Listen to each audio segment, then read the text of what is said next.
இன்றைக்கு தேவனுடைய வார்த்தையை நாம் தியானிக்க போகிறோம். நாம் திருப்பிக் கொள்வோம். நெகேமியா 2ஆம் அதிகாரம் 8ஆம் வசனத்தை நாம் திருப்புவோம். நெகேமியா 2ஆம் அதிகாரம் 8ஆம் வசனம். தேவாலயத்துக்கு இருக்கிற அரணின் கதவு வேலைக்கும் நகர அலங்கத்தின் வேலைக்கும் நான் தங்க போகிற வீட்டின் வேலைக்கும் வேண்டிய மரங்களை ராஜாவின் வனத்து காவலாளனாகிய ஆசாப் எனக்கு கொடுக்கும்படிக்கும் அவனுக்கும் ஒரு கடிதம் கட்டளையிடப்படுவதாக என்றேன். என் தேவனுடைய தயவுள்ள கரம் என் மேல் இருந்தபடியால் ராஜா அவைகளை எனக்கு கட்டளையிட்டார். ஹல்லேலூயா.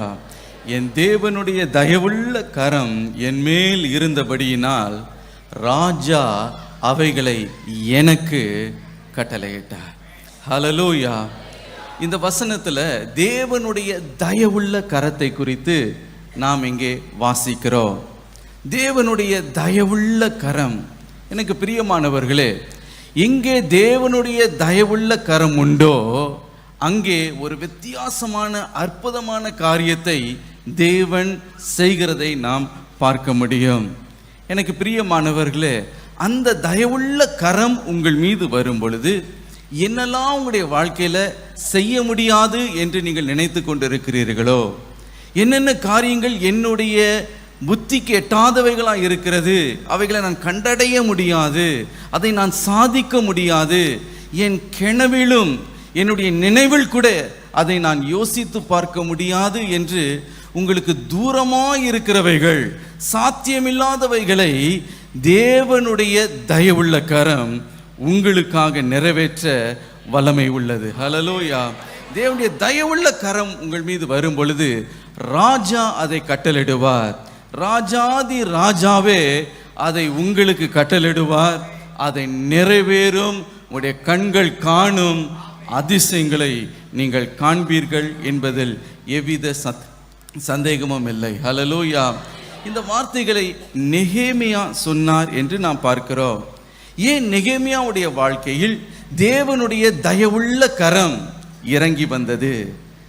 இதை நாம் தியானிப்பதற்கு முன்பதாக சற்று இதனுடைய பின்னணியை பார்ப்பது நல்லது என்று நான் நம்புகிறேன். நீங்கள் ராஜாக்களின் புஸ்தகத்தை, என்னாகமம் புஸ்தகங்களை எல்லாம் நீங்கள் வாசித்து பார்க்கும்போது ஒரு காரியத்தை நாம் அறிந்து கொள்ள முடியும்.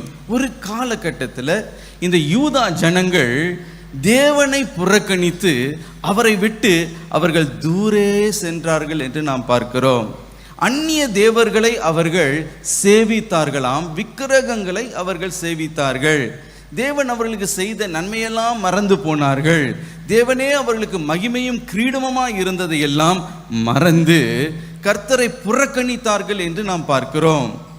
அப்பொழுது தேவன் என்ன செய்தாராம்? தம்முடைய ஊழியர்களையும் தம்முடைய தீர்க்கதரிசிகளையும் அனுப்பி பல முறை மீண்டுமாக பின்மாற்றத்தில் சென்ற இந்த யூதா ஜனங்களை தேவன் எச்சரித்தார் என்று நாம் பார்க்கிறோம். எவ்வளவுக்கு எவ்வளவு எச்சரிப்பு அவர்களுக்கு கொடுக்கப்பட்டதோ அவ்வளவு தங்களுடைய இருதயத்தை அவர்கள் கடினப்படுத்தி இன்னும் முந்திலும் அதிகமான தீங்கை அவர்கள் செய்தார்கள், பொல்லாப்பை அவர்கள் செய்தார்கள் என்று நாம் காண முடியும். ஆகவே கர்த்தர் என்ன செய்தார்? அவங்க இருதயத்தை கடினப்படுத்தினதினாலே அவர்களை சிட்சிக்கும்படி நீங்கள் 2 நாளாகமும் 26ஆம் அதிகாரத்தை வாசித்து பார்க்கும் பொழுது அவர்களை தங்களுடைய சத்துருக்களின் கைகளிலே ஒப்பு கொடுத்தார் என்று நாம் பார்க்கிறோம். பாபிலோன் சாம்ராஜ்யத்தின் பெரிய பேரரசனாகிய இந்த நேபுகாத்நேச்சார் அங்கே இருந்து படையெடுத்து, திரளான பெரிய படையெடுத்து எருசலேமுக்கு விரோதமாக அவன் யுத்தம் பண்ணினான். இஸ்ரவேல் தேசத்தை, அந்த எருசலேமை யுத்தம் பண்ணி அதை மேற்கொண்டு அதனுடைய அலங்கங்களை இடித்து, மாத்திரமல்ல அந்த தேவாலயத்தை தகர்த்து போட்டு முழு பட்டணத்தையும் தீக்கரையாக்கி அழித்து போட்டான் என்று பார்க்கிறோம். மாத்திரமல்ல அங்கே இருக்கிற குடிகளை எல்லாரையுமே சிறைப்பிடித்து கொண்டு பாபிலோன் தேசத்துக்கு அவர்களை அழைத்து சென்றான் என்று நாம் பார்க்கிறோம். எனக்கு பிரியமானவர்களே, அடிமைத்தனத்திற்கு அவர்கள் ஒப்புக் கொடுக்கப்பட்டார்கள், சிறையிருப்பிலே அவர்கள் கிடந்தார்கள் என்று நாம் பார்க்கிறோம். எத்தனை வருஷங்கள் அந்த சிறை இருப்பாம்? நீங்கள் எரேமியா 29ஆம் அதிகாரம் 10ஆம் வசனத்தை நீங்கள் வாசித்து பார்க்கும் பொழுது ஏறக்குறைய 70 ஆண்டுகள் அவர்கள் சிறையிருப்பிலே இருந்ததாக நாம் காண முடியும். 70 years of captivity அந்த சிறையிருப்பிலே அவர்கள் இருந்தார்கள். சில வேத வல்லுநர்கள் சொல்லுகிறார்கள், நெகேமியாவுடைய பெற்றோர் நெகேமியாவை அந்த சிறையிருப்பில் அவர்கள் இருக்கும் பொழுதுதான் பெற்றெடுத்திருந்திருக்க வேண்டும் என்று. ஆகவே நெகேமியா அந்த சிறையிருப்பில் பிறந்த ஒரு நபர், சிறையிருப்பிலே அவர் பிறந்தவர். ஆனால் பாருங்கள், தேவ ஜனங்கள் ஒரு காலகட்டத்தில் 70 வருஷத்துக்கு பிறகு எத்தனையோ தேவனுடைய ஜனங்கள் ஜெபித்ததினாலே, தானியேல் போன்ற தேவனுடைய மனிதர்கள் மன்றாடி ஜெபித்ததினாலே 70 வருஷத்துக்கு பிறகு தேவன் அந்த சிறையிருப்பை மாற்ற தொடங்கினார் என்று நாம் பார்க்கிறோம். தேவன் தம்முடைய ஜனத்தை நினைத்தருளினார், அவர்கள் மீது மீண்டுமாக இறங்கினார் என்று நாம் பார்க்கிறோம். கர்த்தர் என்ன செய்தாராம்? ஜெருபாபேல் என்று சொல்லப்படுகிற ஒரு மனிதனை கர்த்தர் எழுப்பினார். அந்த 70 வருஷத்தின் முடிவிலே ஒரு பெரிய கூட்டத்தார் யூதர்களை இந்த ஜெருபாபேலுடைய தலைமையின் கீழே அவன் எருசலேமுக்கு அவர்களை அழைத்து சென்றான் என்று நாம் பார்க்கிறோம். கோரேசு என்ற மகாராஜா அவன் ஆளுகையின் நாட்களிலே ஒரு பெரிய குழு சிறையிருப்பில் இருக்கிற யூதர்கள் சிறையிருப்பை தப்பி இவர்கள் யூதா தேசத்தில் போய் கூடியேறினார்கள் என்று நாம் பார்க்கிறோம். அதற்கு பிறகு தேவன் மீண்டும் மனம் இறங்கி வேத பாரகரனாகிய எஸ்ரா என்ற மனிதனை தேவன் எழுப்பினார். அவனையும் அங்கே அனுப்பி அவர்களுக்கு இந்த வேதத்தில் இருக்கிற மற்ற காரியங்களை நியாயப்பிரமாணத்தை எல்லாம் கற்றுக் கொடுத்தார்கள் என்று நாம் பார்க்கிறோம். இந்த ஜெருபாபேல் இடிந்து போய் இருக்கிற அந்த எருசலேமில் இருக்கிற அந்த தேவாலயத்தை அவன் கட்டி எழுப்பினான் என்று நாம் பார்க்கிறோம். இந்த காரியங்களை எல்லாம் தேவன் அவர்களுக்கு செய்தார். ஆனாலும் பாருங்க, அந்த தேசத்தில் இருக்கிற யூதர்கள் சிறையிருப்பை தப்பி எருசலேமிலே குடியேறின அந்த யூத ஜனங்கள் மிகவும் தீங்கை அனுபவித்தார்களாம், மிகவும் பாடுகளை அவர்கள் அனுபவித்தார்கள் என்று நாம் காண்கிறோம். எனக்கு பிரியமானவர்களே, அவ்வளவு எதிர்ப்பு அவர்களுக்கு உண்டாயிற்று. காரணம் என்னவென்றால், இத்தனையோ வருஷமாக அந்த எருசலேம் நகரம் அது பாழாய் கிடந்தது. அப்பொழுது அக்கப்பக்கத்தில் இருக்க மற்ற தேசத்தார் அதை அவர்கள் ஆக்கிரமித்து கொண்டார்கள். அரேபியர்கள், இன்னும் சமாரியர்கள், அம்மோனியர்கள், இன்னும் பல அஸ்தோத்தியர்கள் என்று பல ஜாதி யார் அந்த தேசத்தை அவர்கள் ஆக்கிரமித்து கொண்டார்கள்.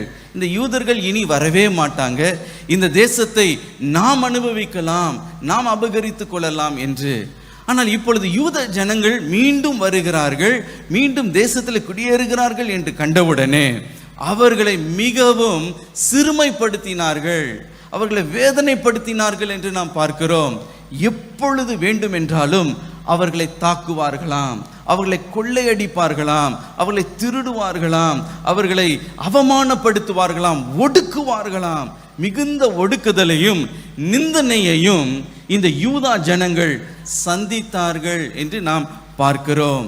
இடிந்து போயிருக்கிற அலங்கத்தை காண்பித்து அவர்களை பரிகாசிப்பார்களாம், அவர்களை வேதனைப்படுத்துவார்களாம். எனக்கு பிரியமானவர்களே, அவ்வளவு வேதனையை ஏன் அவர்களுக்கு சகித்து கொண்டு இருந்தார்கள் என்றால், அவர்களை பாதுகாக்கிறதுக்கு அந்த பட்டணத்துக்கு அலங்கமே இல்லை. யார் வேண்டுனாலும், சத்துருக்கள் எப்பொழுது வேண்டுனாலும் அவர்கள் அந்த நகரத்துக்குள்ளே புகுந்து அவர்களை தாக்க முடியும். எந்த பாதுகாவலும் இல்லை, நிந்தனையை அவர்கள் சந்தித்து கொண்டிருந்தார்கள்.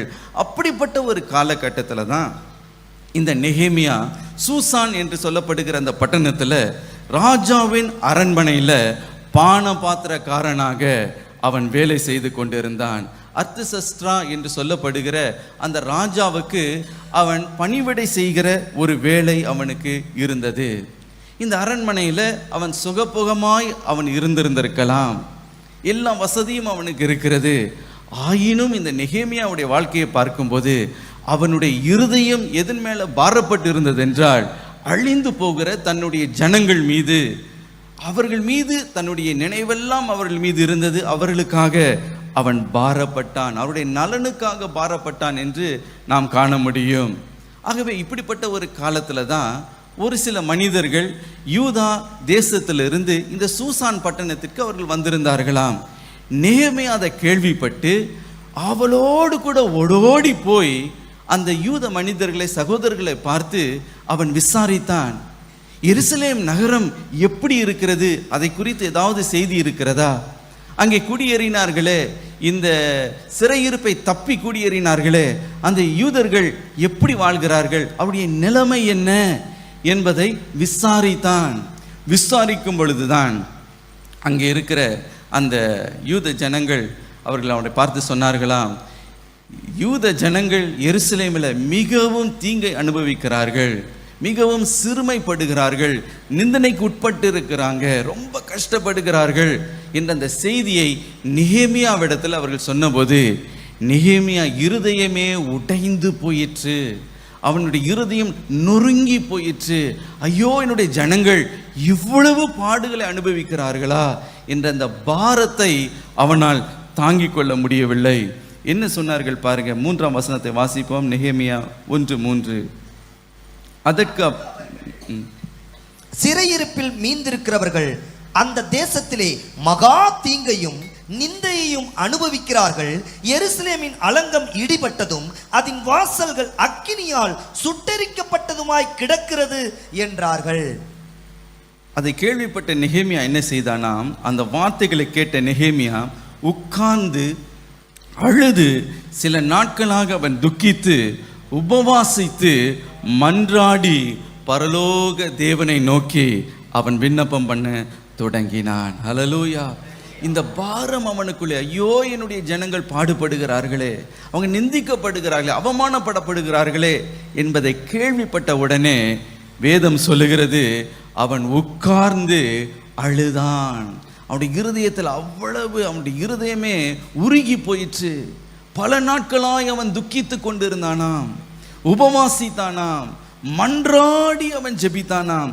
ஏன் அவன் அப்படி ஜெபித்தான்? அதற்கு காரணம் என்னவென்றால், நெகேமியாவுக்கு ஒரு காரியம் தெரியும், தன்னாலே தானே தன்னுடைய ஜனங்களை விடுவிக்கவே முடியாது. அவன் அந்த அலங்கத்தை தன்னாலே தானே அவன் கட்டிவிடவே முடியாது. அவன் ஒரு சாதாரண பானபாத்திரக்காரன், அவனால் என்ன செய்ய முடியும் என்று அவன் விட்டுவிடவில்லை. ஆனால் ஒரு காரியத்தை அவன் அறிந்திருந்தான், தேவாதி தேவன் ஒருவர் இருக்கிறார். ஹல்லேலூயா. எல்லாவற்றையும் ஜெபத்தை கேட்கிற ஒரு தேவன் ஒருவர் உண்டு, சூழ்நிலையை மாற்றுகிற ஒரு தேவன் ஒருவர் உண்டு என்பதை அறிந்து தேவனை நோக்கி அவன் ஜெபிக்க தொடங்கினான். ஹல்லேலூயா. ஒருவேளை அவன் உதவியற்றவனாய் இருக்கலாம், அவனால் எந்த காரியத்தை செய்ய முடியாத ஒரு நிலைமையில் இருக்கலாம். ஆனால் இல்லாதவைகளை இருக்கிறவைகளாய் அழைக்கிற தேவன் ஒருவர் உண்டு. ஜெபித்தால் சூழ்நிலை அவர் மாற்றுவார். ஜெபித்தால் அவருடைய தயவுள்ள கரம் நீட்டப்படும். சூழ்நிலைகளை, சந்தர்ப்பங்களை அவர் மாற்றி அற்புதத்தை செய்வார் என்பதை நெகேமியா அறிந்து அவன் ஊக்கத்தோடு அவன் மன்றாடி ஜெபித்தான் என்று நாம் பார்க்கிறோம். ஹல்லேலூயா. எனக்கு பிரியமானவர்களே, எப்படி அவன் ஜெபித்தானாம்? அவருடைய முற்பிதாக்கள் செய்த எல்லா குற்றங்களையும் இவர் அறிக்கையிட்டு, தகப்பனே அவர்கள் தவறு செய்தார்கள் அப்பா, உம்மை அவர்கள் புறக்கணித்தது உண்மைதான், நீர் அவர்களை மன்னிக்க வேண்டும் என்று அவர்களுடைய குற்றத்திற்காக, முற்பிதாக்களின் பாவங்களுக்காக அவன் ஜெபித்தான் என்று பார்க்கிறோம். கர்த்தருடைய உடன்படிக்கையை நினைவுபடுத்தி அவன் ஜெபித்தான் என்று பார்க்கிறோம். ஆண்டவரே, உம்முடைய இரக்கம் எவ்வளவு பெரியது, அந்த இரக்கத்தை காண்பித்தருளும் என்று சொல்லி அவன் ஜெபித்தான் என்று நாம் பார்க்கிறோம். ஹல்லேலூயா. எவ்வளவு காலமாய் அவன் அப்படியாக ஜெபித்தானாம்? எனக்கு பிரியமானவர்களே, நெகேமியா 1:1 நீங்கள் வாசித்து பார்க்கும்போது, நீங்கள் நிசான் மாதம் முதல் கிஸ்லேவு மாதம் தொடங்கி நிசான் மாதம் வரைக்கும் அவன் ஜெபித்தானாம். அப்படி என்றால் 3 மாதங்கள் அவன் ஜெபித்திருக்கிறான். எனக்கு பிரியமானவர்களே, 3 மாதமாக அவன் இடைவிடாமல், கர்த்தாவே இந்த விஷயத்தில் ஒரு அற்புதத்தை நீ செய்ய வேண்டும், உட்கார்ந்து அழுது அழுது அழுது அவன் ஜெபித்தான். ஹல்லேலூயா. அவனுடைய ஜெப குறிப்பு என்ன? ஒரே ஒரு நோக்கம்தான். அது என்னவென்றால், எருசலேமின் அலங்கம் கட்டப்பட வேண்டும்.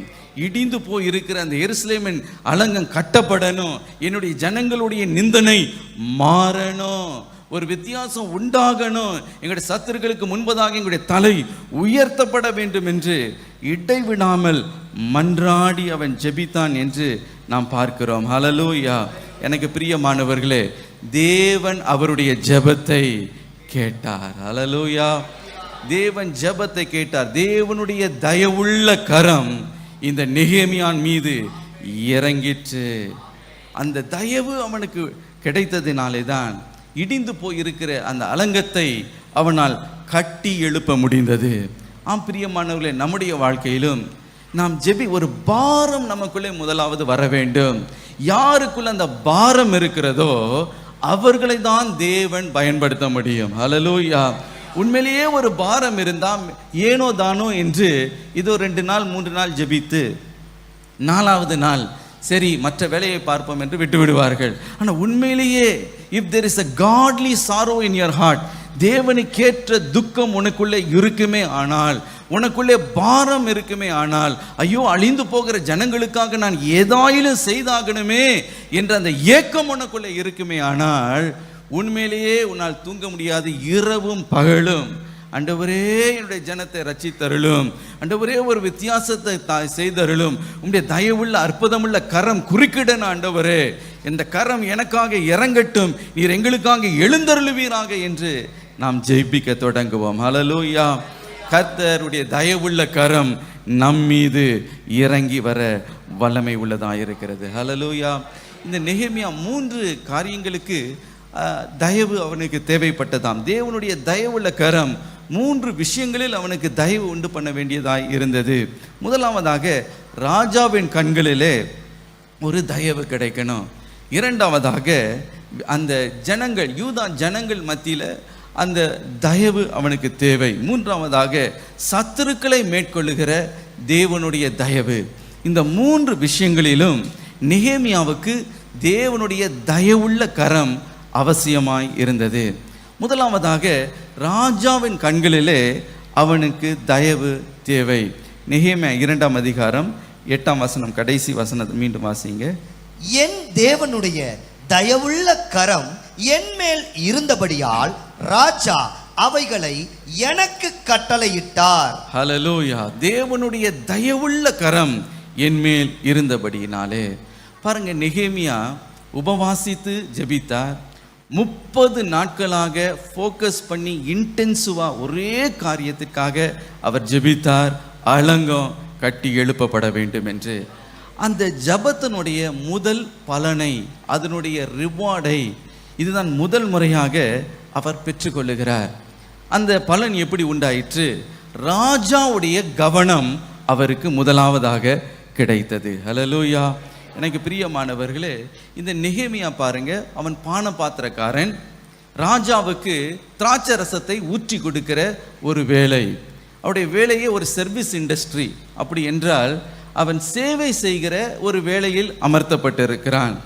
நெகேமியா 2ஆம் அதிகாரத்தை வாசித்து பார்க்கும்போது, நெகேமியா ஒரு நாளும் ஒரு காலமும் ராஜாவுடைய சமூகத்தில் துக்கமுகமாய் அவன் இருந்ததே இல்லையாம்.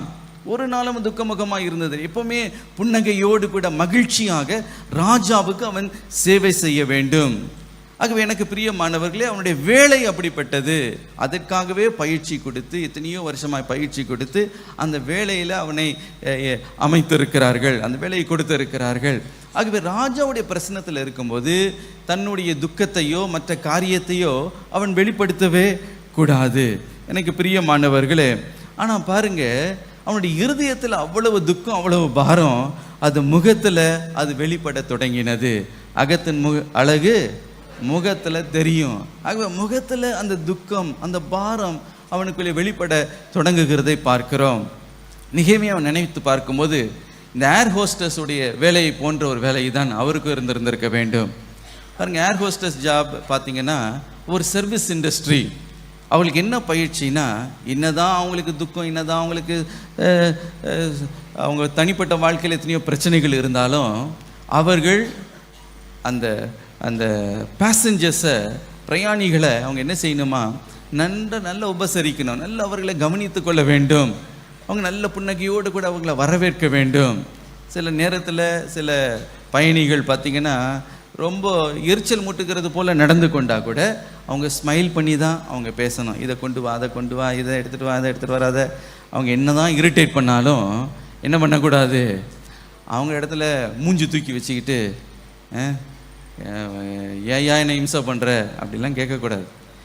வீட்டில் என்ன பிரச்சனை இருந்தாலும் அதை போய் என்ன பண்ண முடியாது, பிரயாணிகள்கிட்ட போய் காட்ட முடியாது. என்னதான் பிரச்சனை இருந்தாலும், இன்றைக்கி நேற்றெல்லாம் கரண்ட் இல்லையா, ஒரே மூஞ்செல்லாம் கொசு கடிச்சிருச்சு, ரொம்ப எரிச்சலாக இருக்குது, தண்ணியே வரலை, அதனால தான் எரிஞ்சு விழுந்தேன், அந்த எக்ஸ்கியூஸ்லாம் சொல்ல முடியாது. நான் ப்ரொஃபஷ்னலாக நடந்து கொள்ளணும். அந்த இடத்துல துக்க முகமாவோ சொந்த கதை சோக கதைலாம் சொல்ல முடியாது. அதே போல் நெகேமியாவும் பாருங்க, தன்னுடைய சொந்த கதை சோக கதையெல்லாம் ராஜாவுக்கு முன்பதாக கொண்டு போக முடியாது. அவனும் அப்படி கொண்டு போகலை. இருதயத்தில் அவ்வளவு ஒரு துக்கம். ராஜாவே அதை கவனித்தார். ராஜாவே அதை நோட்டீஸ் பண்ணி அவரே கேட்கிறார் பாருங்க. இதுதான் தேவனுடைய தயவுள்ள கரம் செய்கிற ஒரு காரியம். ஹல்லேலூயா. ஆண்டவர் சில வாய்ப்பின் கதவுகளை நமக்காக அவர் திறப்பார், அவரே திறந்து கொடுப்பார். நெகேமியா போய் ஒன்றும் சொல்லலையே. நெகேமியா உச்சி விட்டுக்கிட்டு இந்த ராஜா குடியும் அப்படின்னு ஊத்தல. அவரே பார்க்கிறார், முகத்தில் துக்கமா இருக்கு, ஒரு நாளும் இப்படி இருந்தது இல்லையே, ஏன் இவ்வளவு துக்கம் என்னுடைய முகத்தில், அவரே விசாரிக்கிறார். அப்பொழுதுதான் பாருங்க ஒரு வாய்ப்பு நெகேமியாவுக்கு உண்டாகுகிறது. தன்னுடைய இருதயத்தில் இருக்கிற பாரத்தை ராஜாவே கேட்டதுனால அவன் எடுத்து சொல்லுகிறான். நெகேமியா 2ஆம் அதிகாரம் 3ஆம் வசனத்துல, ராஜாவை நோக்கி, ராஜா என்றைக்கும் வாழ்க, என் பிதாக்களின் கல்லறைகள் இருக்கும் ஸ்தலமாகிய நகரம் பாழானதும் அதன் வாசல்கள் அக்கினியால் சுட்டெரிக்கப்பட்டதுமாய் கிடக்கும் போது நான் துக்க முகத்தோடு இராதிருப்பது எப்படி என்றேன். நான் துக்க முகமாய் இராதிருப்பது எப்படி என்று தன்னுடைய இருதயத்தில் இருக்கிற வேதனையை அவன் ராஜாவின் இடத்துல அவன் வெளிப்படுத்துகிறான்.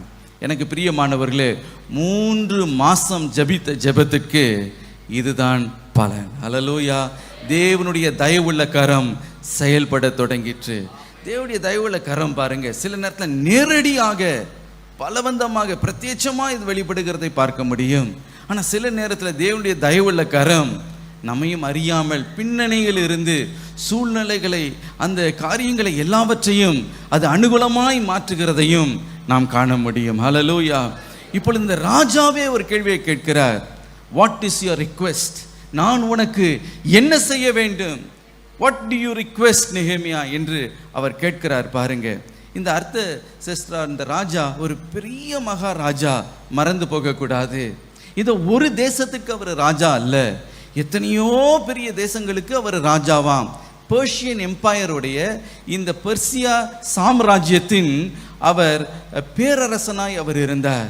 இந்த பெர்சியா எம்பையரை நீங்கள் பார்க்கும் பொழுது இது குஜராத்தில் துவங்கி பாகிஸ்தான், அதுக்கு மேலே ஆப்கானிஸ்தான், அதுக்கு மேலே ஈரான், அப்புறம் ஈராக், அப்புறம் சீரியா, அப்புறம் ஜோர்டன், அப்புறம் இஸ்ரேல், அப்புறம் எகிப்தின் மேல் பகுதி, இது அவ்வளவு தேசத்தையும் சேர்த்தாதான் என்ன தேசம்?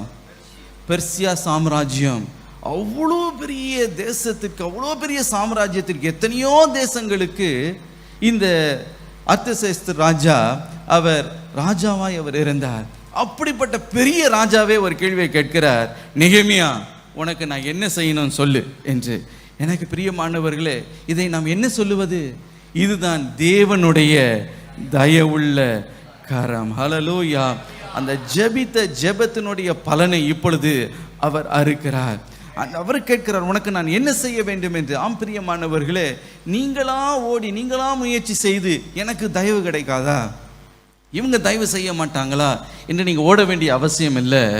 நீங்கள் எப்பொழுது முழங்கால் படியிட்டு பாரத்தோடு நீங்கள் ஜெபிக்க ஆரம்பிக்கிறீர்களோ, அழுது மன்றாடி உபவாசித்து நீங்கள் ஜெபிக்கிறீர்களோ, கர்த்தருடைய தயவுள்ள கரம் உங்களுக்காக செயல்படுகிறதை நீங்கள் பார்ப்பீர்கள். ஹல்லேலூயா. வேதம் சொல்லுகிறது, நீதிமொழிகள் 21ஆம் அதிகாரம் 1ஆம் வசனத்தில், ராஜாவின் இருதயம் ராஜாவின் இருதயம் கர்த்தரின் கைகளில் நீர்க்கால்களை போல் இருக்கிறது, அதை தமது சித்தத்தின்படி அவர் திருப்புகிறார். ஹல்லேலூயா. ராஜாவுடைய கரம் யாருடைய கரத்தில் இருக்குதா? ராஜாவுடைய இருதயம் யாருடைய கரத்தில் இருக்கு? கர்த்தருடைய கரத்தில் இருக்கிற. நீர்க்கால்களை எப்படி திருப்புகிறாரோ அவர் சித்தத்தின்படி, தமது சித்தத்தின்படி அதை திருப்புகிறார். ஹல்லேலூயா. எனக்கு பிரியமான தேவனுடைய தயவுள்ள கரம் பாருங்க, நெகேமியாவுக்கு ஒரு வாய்ப்பின் கதவை திறந்து வைத்தது. இன்றைக்கு நீங்கள் ஜெபிப்பீர்கள் என்றால் இந்த தேசத்தில் வாய்ப்பின் கதவுகள் திறக்கப்படுகிறதை பார்ப்பீர்கள். ஹல்லேலூயா. உங்களுடைய ஊழியத்துக்கு கர்த்தர் வாய்ப்பு கதவுகளை திறக்கிறதை நீங்கள் பார்ப்பீர்கள். தேசங்கள் உங்களுக்காக திறக்கிறதை நீங்கள் பார்ப்பீர்கள். பெரிய பிரதம மந்திரிகள், ஜனாதிபதிகள், அவர்கள் உங்களை பார்த்து கேட்பாங்க, what to you want, what you request என்று சொல்லுகிற அளவுக்கு தேவனுடைய தயவுள்ள கரம் உங்களுக்காக செயல்படுகிறதை நீங்கள் காண போகிறீர்கள். ஹல்லேலூயா, ஹல்லேலூயா. ஆகவே இன்றைக்கு என்ன காரியமாக இருந்தாலும் இன்றைக்கு தேவனிடத்துல, தேவாதி தேவன், ராஜாதி ராஜாவின் இடத்துல நீங்கள் அந்த காரியத்தை கொண்டு செல்லும் பொழுது அவர் என்ன செய்வார் என்றால், அவருடைய தயவுள்ள கரம் உனக்காக செயல்படும் பொழுது ராஜா உனக்காக கட்டளையிடும்படி அவர் செய்வார். மாத்திரமல்ல, இரண்டாவது பாருங்க, இந்த நெகேமியாவுக்கு அவனுக்கு அனுமதியும் தேவைப்பட்டதாம். நெகேமியா 2ஆம் அதிகாரம் 5ஆம் வசனம். ராஜாவை பார்த்து, ராஜாவுக்கு சித்தமாயிருந்து அடியேனுக்கு உமது சமூகத்தில் தயை கிடைத்ததானால் என் பிதாக்களின் கல்லறைகள் இருக்கும் பட்டணத்தை கட்டும்படி யூதா தேசத்துக்கு நீர் என்னை அனுப்ப வேண்டிக் கொள்ளுகிறேன் என்றேன். இப்போ வாய்ப்பின் கதவை திறந்த உடனே நெகேமியா அதை பயன்படுத்தி கொள்ளுகிறார். ஹல்லேலூயா. ஞானமா அவர்களை பார்த்து, ராஜாவை பார்த்து ஒரு உத்தரவை அவர் கேட்கிறார்.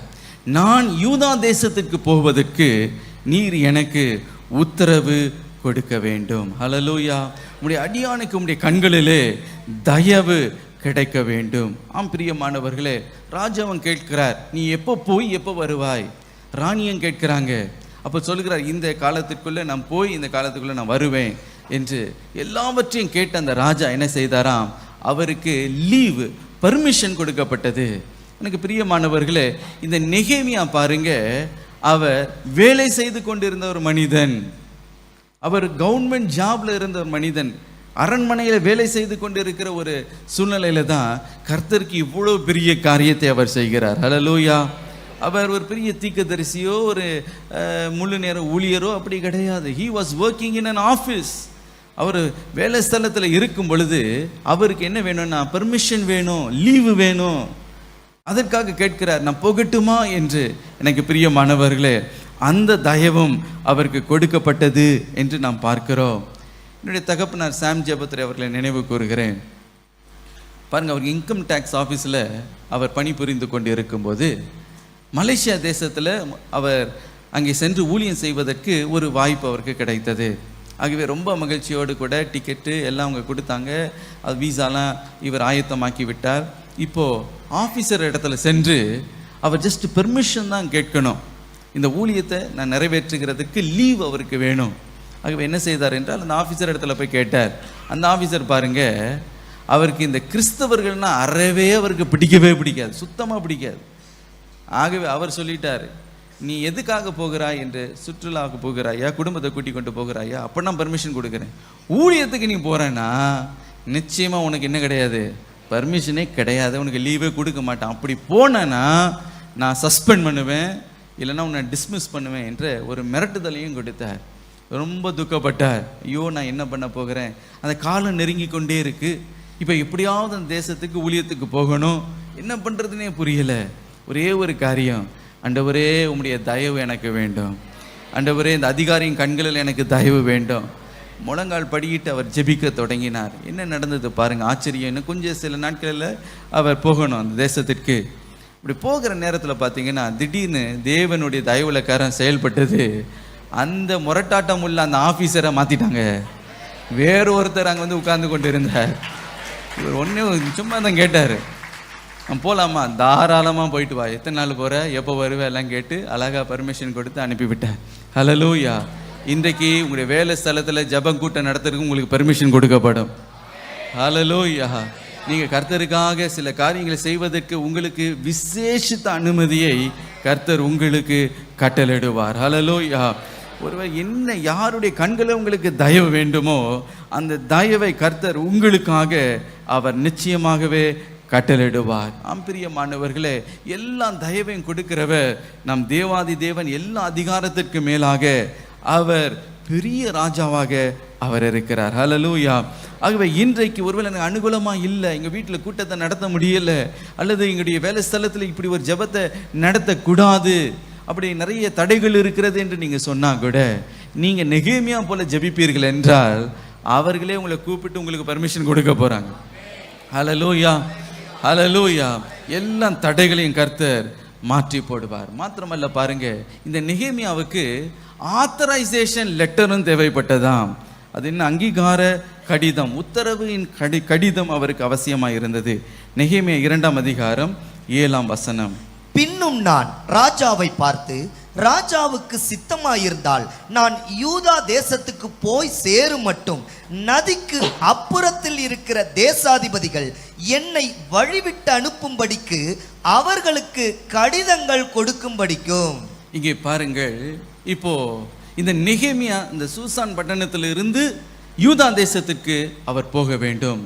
போகும்போது நான் ஏற்கனவே சொன்னது போல இந்த பெர்சிய சாம்ராஜ்யம் ஒரு மகா பெரிய சாம்ராஜ்யம், எத்தனையோ தேசங்கள் அதற்குள்ளே உள்ளடங்கி இருக்கிறது.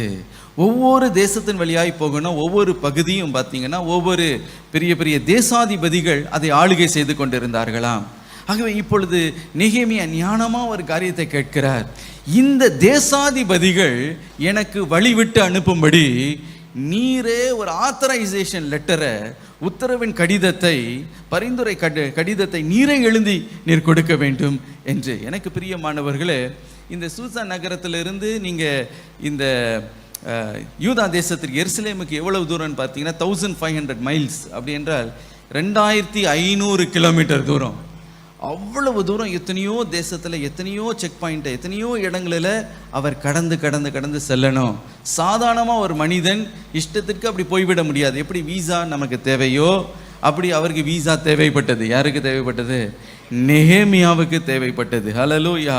ஆனால் அவர் ஜெபித்த ஜெபம் அப்படிப்பட்ட ஜெபம் பாருங்க. 3 மாதம் பண்ண ஜெபத்தினால கர்த்தர் என்ன செய்தார் என்றால் எல்லா தேசாதிபதிகளும் அவருக்கு வழிவிடும்படி உத்தரவின் கடிதம் அவருக்கு அருளப்பட்டது. ஹல்லேலூயா. ஆகவே அவருடைய பாதையே எப்படிப்பட்ட பாதைனா ஒரு ராஜ பாதையை போல கர்த்தர் மாற்றி கொடுத்தார். அத்தனை தேசங்கள் வழியாய் அத்தனை தேசாதிபதிகள், எத்தனையோ இடத்துல செக் போஸ்ட், ஒவ்வொரு இடத்துல இமிகிரேஷன் மாதிரி எத்தனையோ காரியங்கள் இருந்திருக்க வேண்டும். எல்லாவற்றையும் கடந்து கடந்து அவர் செல்லுகிறார். ஹல்லேலூயா. இது எப்படி நடந்தது என்றால் இதுதான் தேவனுடைய தயவுள்ள கரம். எனக்கு பிரியமானவர்களே, நீங்க ஜெபிக்க தொடங்குவீங்கன்னா எல்லா தடைகளையும் கர்த்தர் தகற்றி போடுவார். ஹல்லேலூயா. என்னன்னு யாரெல்லாம் உங்களுக்கு தடையாய் நீ போகக்கூடாது என்று தடை செய்கிறார்களோ கர்த்தருடைய உத்தரவு உங்களுக்கு கொடுக்கப்படுகிறதினாலே அந்த வாசல்கள் உங்களுக்காக திறக்கப்படுகிறதை நீங்கள் காண்பீர்கள். இன்றைக்கு நீங்கள் கேட்கலாம், ஐயோ அந்த சர்ச்சை கட்டுறதுக்கு பர்மிஷன் இல்லை, எனக்கு உத்தரவு கடிதம் இல்லையே என்று நீங்கள் நினைத்து கொண்டு இருக்கலாம். கவலைப்படாதீங்க. நீங்கள் ஜெபிப்பீர்கள் என்றால் தேவனுடைய தயவுள்ள கரம் உங்களுக்காக செயல்படும் என்றால் என்ன காரியத்தை நீங்கள் கேட்டுக்கொண்டிருக்கிறீர்களோ அதை கர்த்தர் உங்களுக்கு தர அவர் வல்லமை உள்ளவராயிருக்கிறார். ஹல்லேலூயா. பல காரியங்களுக்காக நீங்கள் அலைந்து கொண்டு இருக்கலாம். ஐயா இந்த சர்டிஃபிகேட்டுக்காக ஓடுறேன், இந்த பட்டாக்காக நான் ஓடுகிறேன், இந்த அப்ரூவலுக்காக நான் ஓடுகிறேன், இந்த காரியத்திற்காக நான் செயல்பட்டு கொண்டு இருக்கிறேன், எல்லாம் தடைப்படுகிறதே. இல்லை பிரியமானவர்களே, தேவனுடைய தயவுள்ள கரம் வெளிப்படும் போது எல்லா அதிகாரிகளும் உங்களுக்கு வழிவிட போகிறார்கள், வழிவிட்டு அனுப்ப போகிறார்கள். தடைகளை தகர்க்கிறவர் உங்களுக்கு முன்பதாக செல்லுவார். ஹல்லேலூயா. கோணலானவைகளை செவைப்படுத்துகிறவர், அவருடைய பிரசனம் உங்களுக்கு முன்பதாக செல்லும். ஹல்லேலூயா. வெங்கல கதவுகளை உடைத்து இரும்பு தாழ்பால்களை முறித்து அவர்தாமே உங்களை முன்பதாக முன்னேறி செல்லும்படி அவர் உங்களுக்கு கிருபை பாராட்டுவார். ஹல்லேலூயா. அதான் தேவனுடைய தயவுள்ள கரம். ஜெபிக்கும் பொழுது அந்த தயவுடைய கரம் வெளிப்படுகிறது. 4ஆவதாக பாருங்க, அந்த அலங்கத்தை கட்டி எழுப்புவதற்கு நெகேமியாவுக்கு பொருளாதார தேவை, பல பொருட்கள் அவருக்கு தேவைப்பட்டது. 8ஆவது வசனத்தை வாசிங்க. தேவாலயத்துக்கு இருக்கிற அரணின் கதவு வேலைக்கும் நகர அலங்கத்தின் வேலைக்கும் நான் தங்க போகிற வீட்டின் வேலைக்கும் வேண்டிய மரங்களை ராஜாவின் வனத்து காவலாளனாகிய ஆசாப் எனக்கு கொடுக்கும்படிக்கும் அவனுக்கும் ஒரு கடிதம் கட்டளையிடப்படுவதாக என்றேன். என் தேவனுடைய தயவுள்ள கரம் என் மேல் இருந்தபடியால் ராஜா அவைகளை எனக்கு கட்டளையிட்டார். ஹல்லேலூயா. இங்கே பாருங்க, அவர் தேவையெல்லாம் ராஜாவுக்கு முன்பதாக அவர் வைக்கிறார். அவர் சொல்லுகிறார், தேவாலயத்தில் இருக்கிற அந்த அரணுடைய கதவு கட்டப்படணும், நகரத்தின் அந்த இடிந்து போய் இருக்கிற அந்த அலங்கும் கட்டப்படணும், மாத்திரமல்ல நான் தங்குகிறதுக்கு ஒரு வீடு கட்டப்படணும், அந்த வீட்டு வேலைக்கு மரம் அவசியம். ஆகவே இந்த ராஜாவின் வனத்து காவலனாகிய ஆசாப்பு இவைகளை எல்லாம் எனக்கு கொடுக்கும்படி அவனுக்கும் ஒரு கடிதம் கட்டளையிடப்படுவதாக. ஹல்லேலூயா. தமிழ்ல ரொம்ப அழகா இருக்கு, கட்டளையிடப்படுவதாக. அவருக்கு ஒரு கட்டளை கொடுக்கப்படணும். ராஜாவின் இடத்துல இருந்து ஒரு கட்டளை கொடுத்தா அந்த எல்லா மரத்தையும், அவருக்கு வேண்டிய எல்லா காரியமும் ராஜாவின் பொக்கிஷ சாலையிலிருந்து அவருக்கு கொடுக்கப்படும். ஹல்லேலூயா. அங்கே பாருங்க, ஒவ்வொரு மரம், கேதுரு மரமாக இருக்கலாம், டீக்கு மரமாக இருக்கலாம், ரோஸ்வுட்டாக இருக்கலாம், அது எத்தனை கோடி வேணும்னாலும் இந்த 1 2 டன்னு தாங்க 3 டன்னுன்னு கேட்கல, வேண்டிய மட்டும். ஹல்லேலூயா. எவ்வளவு வேணுமோ அவ்வளவும் ராஜாவின் அந்த கஜானாவிலிருந்து, அவருடைய பொக்கிஷ சாலையிலிருந்து, அவருடைய காடுகளிலிருந்து எல்லாமே கொடுக்கப்பட்டது. ஹல்லேலூயா. பாருங்க, இந்த பானை பாத்திரக்காரனுடைய பாக்கெட்டில் ஒருவேளை ஒன்றுமே இருந்திருக்காது, அவரிடத்துல ஒன்றுமே இருந்திருக்காது. இந்த எருசலேமில் இருக்கிற அந்த யூதா ஜனங்களை பார்த்தீங்கன்னா சிறுமைப்படுத்தப்பட்டு ஒடுக்கப்பட்ட நிலைமையில் இருக்கிறாங்க. அவங்களுக்கு ஒன்றுமே, அவங்களுடைய கரத்தில் ஒன்றுமே கிடையாது. ஆனாலும் பாருங்க, தேவனுடைய தயவுள்ள கரம் அவர்களுக்கு அனுகூலமாய் செயல்படும் பொழுது, தயவு உண்டாக்கும்படி செயல்படும் பொழுது பாருங்க, ராஜாவுடைய கஜானாலிருந்து, ராஜானுடைய பொக்கிஷ சாலையிலிருந்து, அவனுடைய காடுகளிலிருந்து வேண்டிய மட்டும் இந்த ஆசாப்பு கொடுக்கும்படி ஒரு உத்தரவின் கட்டளை, ஒரு கட்டளையிடுகிற ஒரு லெட்டர் அவனுக்கு கொடுக்கப்பட்டது. ஹல்லேலூயா. எனக்கு பிரியமானவர்களே, இன்றைக்கு ராஜாதி ராஜான் இடத்துல உங்களுடைய விண்ணப்பத்தை கொண்டு செல்லும் பொழுது அவர் சொல்லுகிறார், என்னுடைய ஐஸ்வர்யத்தின்படி உன்னுடைய எல்லா தேவைகளையும் சந்திக்க நான் வல்லமை உள்ளவராக இருக்கிறேன். ஹல்லேலூயா. எப்படி இந்த வீட்டை கட்ட போகிறோம், எப்படி இந்த ஆலயத்தை கட்ட போகிறோம், இந்த வேன் தேவைப்படுகிறது, இந்த காரியம் தேவைப்படுகிறது, இந்த ஊழியத்துக்கு இந்த ஸ்பீக்கர் தேவைப்படுகிறது, அல்லது என்னுடைய குடும்பத்திற்கு இந்த தேவை உண்டாயிருக்கிறது, அல்லது பிள்ளைகளுடைய விஷயத்தில் இந்த காரியம் தேவைப்படுகிறது. என்ன தேவையாக இருந்தாலும் எனக்கு பிரியமானவர்களே, பிலிப்பியர் 4:19 என் தேவன் தம்முடைய ஐஸ்வர்யத்தின்படி உங்கள் குறைகளை எல்லாம், உங்களுடைய தேவைகளை எல்லாம் கிறிஸ்து இயேசுவுக்குள்ளே மகிமையிலே நிறைவேற்றுவார். ஹல்லேலூயா. அவர் சொல்ல, தேவனுடைய தயவுள்ள கரம் என் மேல் இருந்தபடினாலே ராஜா இவைகளை எனக்கு கட்டளையிட்டார். ஹல்லேலூயா. ஆசாப்பை பார்த்தவர் சொல்லி இருந்திருப்பார், நான் உனக்கு கட்டளையிடுகிறேன், இந்த காரியத்தை நீ எனக்கு தந்தாக வேண்டும் என்று. எனக்கு பிரியமானவர்களே, பாருங்க, அந்த அந்த அத்தாரிட்டி நெகேமியாவுக்கு கொடுக்கப்பட்டது, அந்த அதிகாரம் கொடுக்கப்பட்டது. ஆகவே அவன் ராஜாவுடைய பெயர்ல என்னெல்லாம் கேட்கிறானோ அவைகள் எல்லாம் வேண்டிய மட்டும் அவனுக்கு தாராளமாய் கொடுக்கப்பட்டது. ஹல்லேலூயா. நெகேமியா சம்பாதித்த சம்பளமா இல்லை. எனக்கு பிரியமான தேவனுடைய ஐஸ்வர்யத்திலிருந்து, ராஜாவின் ஐஸ்வர்யத்திலிருந்து அந்த எல்லா காரியத்திற்கும், தேவனுடைய விஷயத்தின் காரியங்களுக்கு எல்லாம் அருளப்பட்டது. ஹல்லேலூயா. இன்றைக்கு ஒரே ஒரு காரியம்தான் முக்கியமாய் நமக்கு தேவை, தேவனுடைய தயவுள்ள கரம். பாருங்க எப்படியெல்லாம் செயல்படுது பாருங்க. ஹல்லேலூயா. தேவையெல்லாம் சந்தித்தது, எல்லாமே அவனுக்கு கொடுக்கப்பட்டது, வீடும் அவனுக்காக கட்டி எழுப்பப்பட்டது. பாருங்க, அலங்கம் மாத்திரம் அல்ல, கதவுகளுக்கு மாத்திரம் அல்ல, நான் தங்குவதற்கு ஒரு வீடு, பாருங்க அதையும் ஆண்டவர் கொடுக்கிறார். ஹல்லேலூயா. எல்லாமே அவனுக்கு கொடுக்கப்பட்டது என்று நாம் பார்க்கிறோம். 5ஆவதாக என்ன காரியத்தை பார்க்கிறோம் என்றால், நெகேமியாவுக்கு நல்ல ஒரு ராஜரிகமான விஐபி எஸ்காட் அவர்களோடு கூட வந்தார்கள் என்று பார்க்கிறோம். நெகேமியா பாருங்க, 2500 மைல் அவர் பிரயாணப்படணும். போகிற வழியில் பார்த்தீங்கன்னா எத்தனையோ விதமான திருடர்கள், கொள்ளைக்காரர்கள், யாரெல்லாம் இருந்திருந்திருக்கலாம். ஆனால் அவர் போகும்போது பாருங்க, ராஜா என்ன செய்தாராம்? 9ஆம் வசனத்தை வாசிங்க, 2:9. அப்படியே நான் நதிக்கு அப்புறத்தில் இருக்கிற தேசாதிபதிகளிடத்துக்கு வந்து ராஜாவின் கடிதங்களை அவர்களுக்கு கொடுத்தேன். ராஜா என்னோட கூட இராணுவ சேர்வைக்காரரையும் குதிரை வீரரையும் அனுப்பி இருந்தார். ஹல்லேலூயா. ராஜா என்னோடு கூட இராணுவ சேவைக்காரர்களையும் குதிரை வீரர்களையும் அனுப்பி இருந்தார். ஹல்லேலூயா. தனியாவாக நெகேமியா சென்றாரு? இல்லை, தேவனுடைய தயவுள்ள கரம் பாருங்க என்ன தயவு செய்துதான். கேட்காமலேயே நெகேமியா எருசலேமுக்கு செல்லும் பொழுது ராஜாவை போல, விஐபியை போல, பந்தகோஸ்தோடு கூட பாருங்க, அவர் என்னது எல்லா ஆர்மி ஆஃபீஸரோடு, குதிரை படையோடு, யுத்த வீரர்களோடு கூட எருசலேமுக்கு அவர் சென்றார் என்று நாம் பார்க்கிறோம். ஹல்லேலூயா. இதெல்லாம் யாருக்கு கிடைத்ததாம்? ஒரு சாதாரண பான பாத்திரக்காரனாகிய இந்த நெகேமியாவுக்கு இவ்வளவு பெரிய மேன்மை, இவ்வளோ பெரிய ஒரு கணம், இவ்வளோ பெரிய ஒரு பாதுகாவல், ஒரு பெரிய ஒரு டெலிகேட், ஒரு பெரிய ஒரு மினிஸ்டர் வருகிறது போன்ற ஒரு வரவேற்பு என்றால் அது எப்படி ஆயிற்று? இதுதான் தேவனுடைய தயவுள்ள கரம். ஹல்லேலூயா, ஹல்லேலூயா. அதுதான் கர்த்தர் சொல்லுகிறார் சங்கீதம் 91:11 உன் வழிகளில் எல்லாம் உன்னை காக்கும்படி உனக்காக தம்முடைய தூதர்களை அவர் கட்டளையிடுவார். ஹல்லேலூயா. தேவன் உங்களை அனுப்பும் போது நீங்க தனியா போக போவதில்லை. தேவனுடைய தயவுள்ள கரம் உங்களோடு கூட வருகிறபடினாலே அவருடைய தூதர்கள் உங்களோடு கூட வருவார்கள். ஹல்லேலூயா. ஒரு விசை பாருங்க, எலிசா தன்னுடைய வேலைக்காரனை பார்த்து சொன்னாராம், ஐயோ பெரிய சேனையே நம்மை சுற்றி கொண்டு இருக்கிறது, என்ன பண்ண போகிறோம், நம்ம 2 பேர் தனியா இருக்கிறோம் அப்படின்னு புலம்பினார். ஆனா எலிசா ஒரு ஜெபத்தை செய்தார் பாருங்க. இந்த எலிசாவுடைய வேலைக்காரனுடைய கண்கள் திறந்த பொழுது அக்கினி மதனமான ரதங்களும் குதிரைகளும் அவளை சூழ இருக்கிறதை அவர்கள் கண்டார்கள். ஹல்லேலூயா.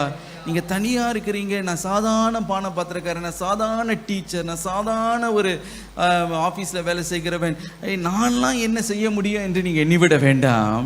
எப்பொழுது பாரத்தோடு கூட, ஆண்டவரே இந்த காரியத்தில், ஆண்டவரே என் ஜனத்திற்காக நான் பாரப்படுகிறேன்ப்பா, ஒரு எழுப்புதல் உண்டாக ஆண்டவரே, எங்களுடைய பகுதி சந்திக்கப்பட ஆண்டவரே, எந்த காரியத்திற்காக நீங்கள் பாரத்தோடு நீங்கள் ஜெபிக்கிறீர்களோ, உபவாசித்து ஜெபிக்கிறீர்களோ, மன்றாடி ஜெபிக்கிறீர்களோ, கர்த்தருடைய தயவுள்ள கரம் உங்களுடைய வாழ்க்கையில செயல்படுகிறதை நீங்கள் பார்ப்பீர்கள். ஹல்லேலூயா. எல்லா விதமான காரியத்தையும் உங்களுக்கு அனுகூலமாக அவருடைய கரம் செய்து கொண்டே இருக்கிறதை நீங்கள் பார்க்க போகிறீர்கள். ஹல்லேலூயா. ஆகவே நெகேமியாவுக்கு அந்த அலங்கத்தை கட்டுவதற்கு இவ்வளவு தயவு அவனுக்கு தேவைப்பட்டது. இரண்டாவதாக அவன் ஜனங்களுடைய தயவும், யூதா ஜனங்களுடைய தயவும் அவனுக்கு அவசியமாக இருந்ததாம். நெகேமியா 2:18 என் தேவனுடைய கரம் என் மேல் நன்மையாக இருக்கிறதையும் ராஜா என்னோட சொன்ன வார்த்தைகளையும் அவர்களுக்கு அறிவித்தேன். அப்பொழுது அவர்கள் எழுந்து கட்டுவோம் வாருங்கள் என்று சொல்லி அந்த நல்ல வேலைக்கு தங்கள் கைகளை திடப்படுத்தினார்கள். ஹல்லேலூயா. இங்கே நாம் பார்க்கிறோம், அந்த நல்ல வேலைக்கு தங்கள் கரத்தை திடப்படுத்தி கொண்டார்கள். மாத்திரமல்ல, அவர்கள் சொன்னார்கள் எழுந்து கட்டுவோம் வாருங்கள் என்று. பாருங்க, நெகேமியா சொல்லுகிறார் அலங்கத்தை நாம் கட்டுவோம். உடனே அவங்க சொல்லுகிறார் எழுந்து கட்டுவோம் வாருங்கள் என்று. இந்த தயவு எப்படி அவருக்கு வந்தது? 3 காரணத்தினாலே தான் நெகேமியாவுக்கு பாருங்க யூதா ஜனங்களுடைய கண்களிலே தயவு உண்டாயிற்று என்று நாம் பார்க்கிறோம். அதற்கு முதல் முக்கிய காரணம் என்னவென்றால், அவன் காத்திருந்தான், கர்த்தருடைய நேரத்துக்கு அவன் காத்திருந்தான் என்று நாம் பார்க்கிறோம். நெகேமியா 11:12 நான் எருசலேமுக்கு வந்து அங்கே 3 நாள் இருந்த பின்பு நான் சில மனுஷரை கூட்டிக் கொண்டு ராத்திரியில் எழுந்து நகர சோதனை செய்தேன். ஆனாலும் எருசலேமுக்காக செய்யும்படி என் தேவன் என் மனதிலே வைத்ததை நான் ஒருவருக்கும் அறிவிக்கவில்லை. நான் ஏறிப்போன மிருகமே அல்லாமல் வேறொரு மிருகமும் என்னோடு இருந்தது இல்லை. இங்கே நெகேமியா பாருங்க, யூதா தேசத்துக்கு வந்திருக்கிறார், எருசலேமுக்கு அவர் வந்திருக்கிறார். வந்த உடனே வேலையை ஆரம்பித்து விடுவோம் என்று அவர் ஒண்ணுமே சொல்லலையா. வந்த உடனே 3 நாட்கள் அவர் அமைதியாய் அவர் காத்திருந்தார். ஹல்லேலூயா. அவர் பெரிய ஒரு நோக்கத்தோடு திட்டத்தோடு வந்திருந்தாலும் கர்த்தருடைய சரியான குறித்த நேரம் வெளிப்படுகிற வரைக்கும் அவர் அமைதியாய் 3 நாட்கள் காத்திருந்தார். மாத்திரமல்ல, அவர் சொல்லுகிறார் எருசலேமுக்காக தேவன் என்னுடைய மனதில் வைத்த காரியங்களை நான் ஒருவருக்கும் அறிவிக்கவே இல்லை என்று. அப்படி என்றால் தனக்குள்ளே அந்த கர்த்தர் வைத்திருக்கிற திட்டத்தை அந்த குறித்த காலத்தில் தேவன் நிறைவேற்றுகிற வரைக்கும் அந்த காரியங்களை மனதில் கர்த்தர் என்னென்ன காரியங்களை வைத்திருந்தாரோ ஒருவருக்கும் அவர் அறியாவியாமல் அதை சொல்லாமல் அவர் அமைதியாய் இருந்தார் என்று நாம் பார்க்கிறோம். ஆம் பிரியமானவர்களே, தேவனுடைய தயவுள்ள கரம் நம்மோடு கூட இருக்க வேண்டும் என்றால் நம்முடைய பட்சத்தில் நாம் செய்ய வேண்டிய ஒரு காரியம் என்னவென்றால், கர்த்தர் என்ன காரியத்தை உங்களுக்கு மனதிலே அவர் வெளிப்படுத்தி உங்களுடைய இருதயத்திலே அவர் வைத்திருக்கிறாரோ அந்த குறித்த காலம் நிறைவேறுகிற மட்டும் நாம் மௌனமாய் அமைதியாய் அவருக்காக காத்திருக்க வேண்டும். ஹல்லேலூயா.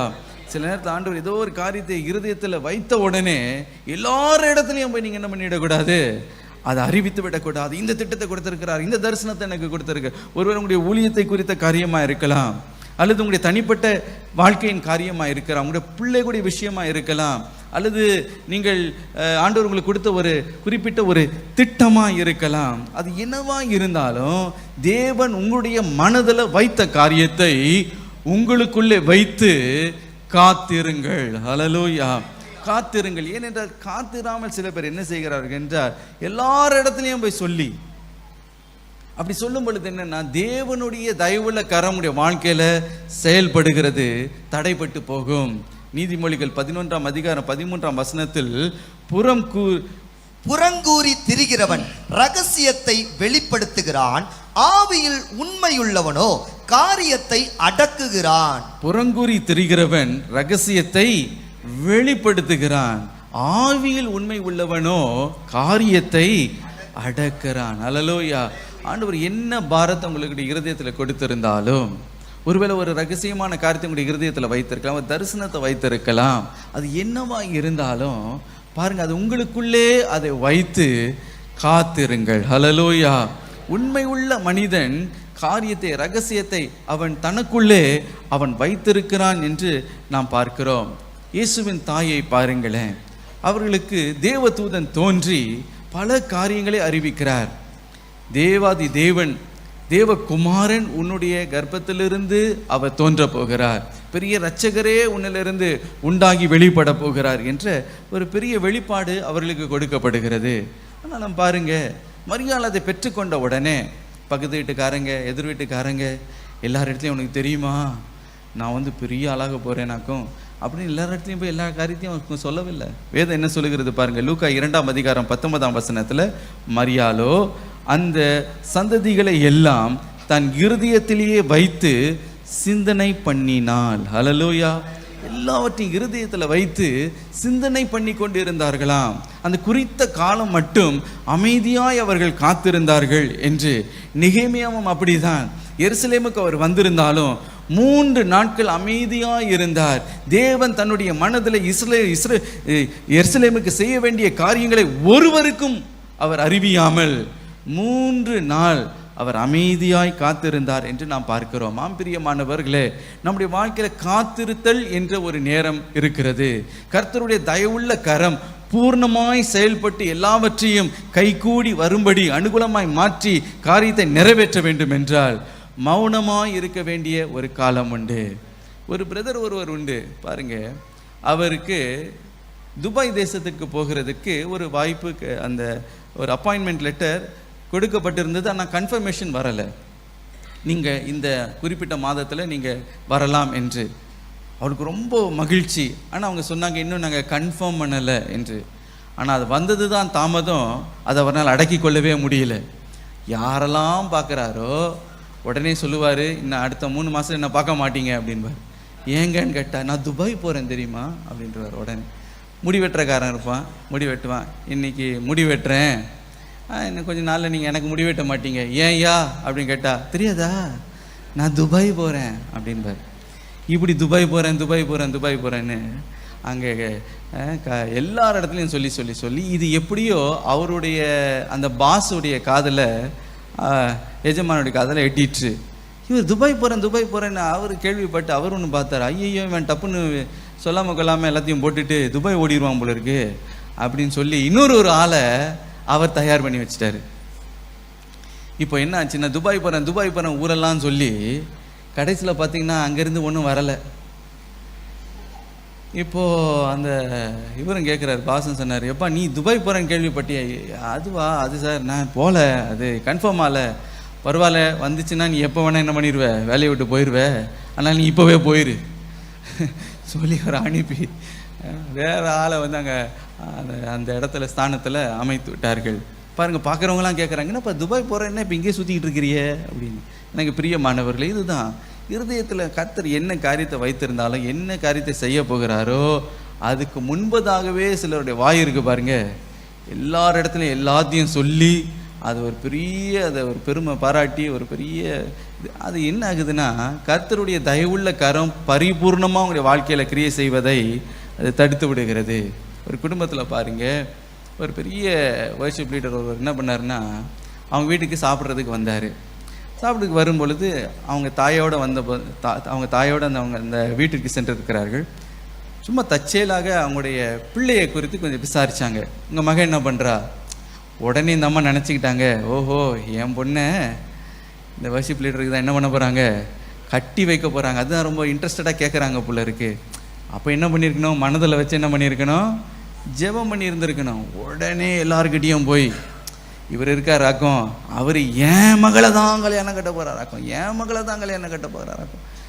அதுக்குள்ளே எல்லாருக்கிட்டையும் சொல்லி எல்லாத்துலேயும் பரப்பி ஒரு நாள் என்ன ஆச்சுன்னா, அந்த வர்ஷிப் லீடருக்கு என்கேஜ்மெண்ட் ஆயிடுச்சுன்னு ஒரு என்னாச்சு நியூஸ் இப்போ தான் வருது. வந்த உடனே இந்த அம்மாவுக்கு முகத்தை எங்கே போய் வைத்து கொள்வதுன்னு தெரியல. எல்லாம் கேட்குறாங்க, என்னாச்சுங்க, நீங்கள் தான் சொன்னீங்க, உங்களுக்கு உங்கள் மகளுக்கு தான் நீங்கள் என்னாச்சு அப்படின்றாங்க. ரொம்ப அவங்களுக்கு தலை குனிவாய் மாறி போனது. எனக்கு பிரியமானவர்களே, அதே போல் பாருங்கள், கர்த்தருடைய மனதில் என்ன காரியத்தை வைக்கிறாரோ அந்த குறித்த காலத்தில் நிறைவேற்றுகிற வரைக்கும் நெகேமியாவை போல 3 நாட்கள் அவன் அமைதியாக இருந்தது போல உங்களுடைய குறித்த காலத்தில் தேவன் நிறைவேற்றும் மட்டும் நாம் மௌனமாக இருக்கும் பொழுது தேவனுடைய தயவுள்ள கரம் நம் வாழ்க்கையில் பரிபூர்ணமாய் வெளிப்படுகிறதை நாம் பார்க்க முடியும். ஹல்லேலூயா. மாத்திரம் இரண்டாவதாக, அவனுக்கு எப்படி இந்த மனுஷருடைய தயவு, ஜனங்களுடைய தயவு அவருக்கு கிடைத்தது என்றால், அவர் அந்த சூழ்நிலையை புரிந்து கொள்ளுதல், நிலவரத்தை புரிந்து கொள்ளுகிற ஞானம் இந்த நெகேமியாவுக்கு இருந்தது என்று நாம் பார்க்கிறோம். நெகேமியா 2ஆம் அதிகாரம் 13ஆம் வசனம். நான் அன்று ராத்திரி பள்ளத்தாக்கின் வாசல் வழியாய் புறப்பட்டு வலுசர்ப துறவை கடந்து குப்பை மேட்டு வாசலுக்கு வந்து எருசலேமில் இடிந்து போன அலங்கத்தையும் அக்கினியால் சுட்டெரிக்கப்பட்ட அதன் வாசல்களையும் பார்வையிட்டேன்.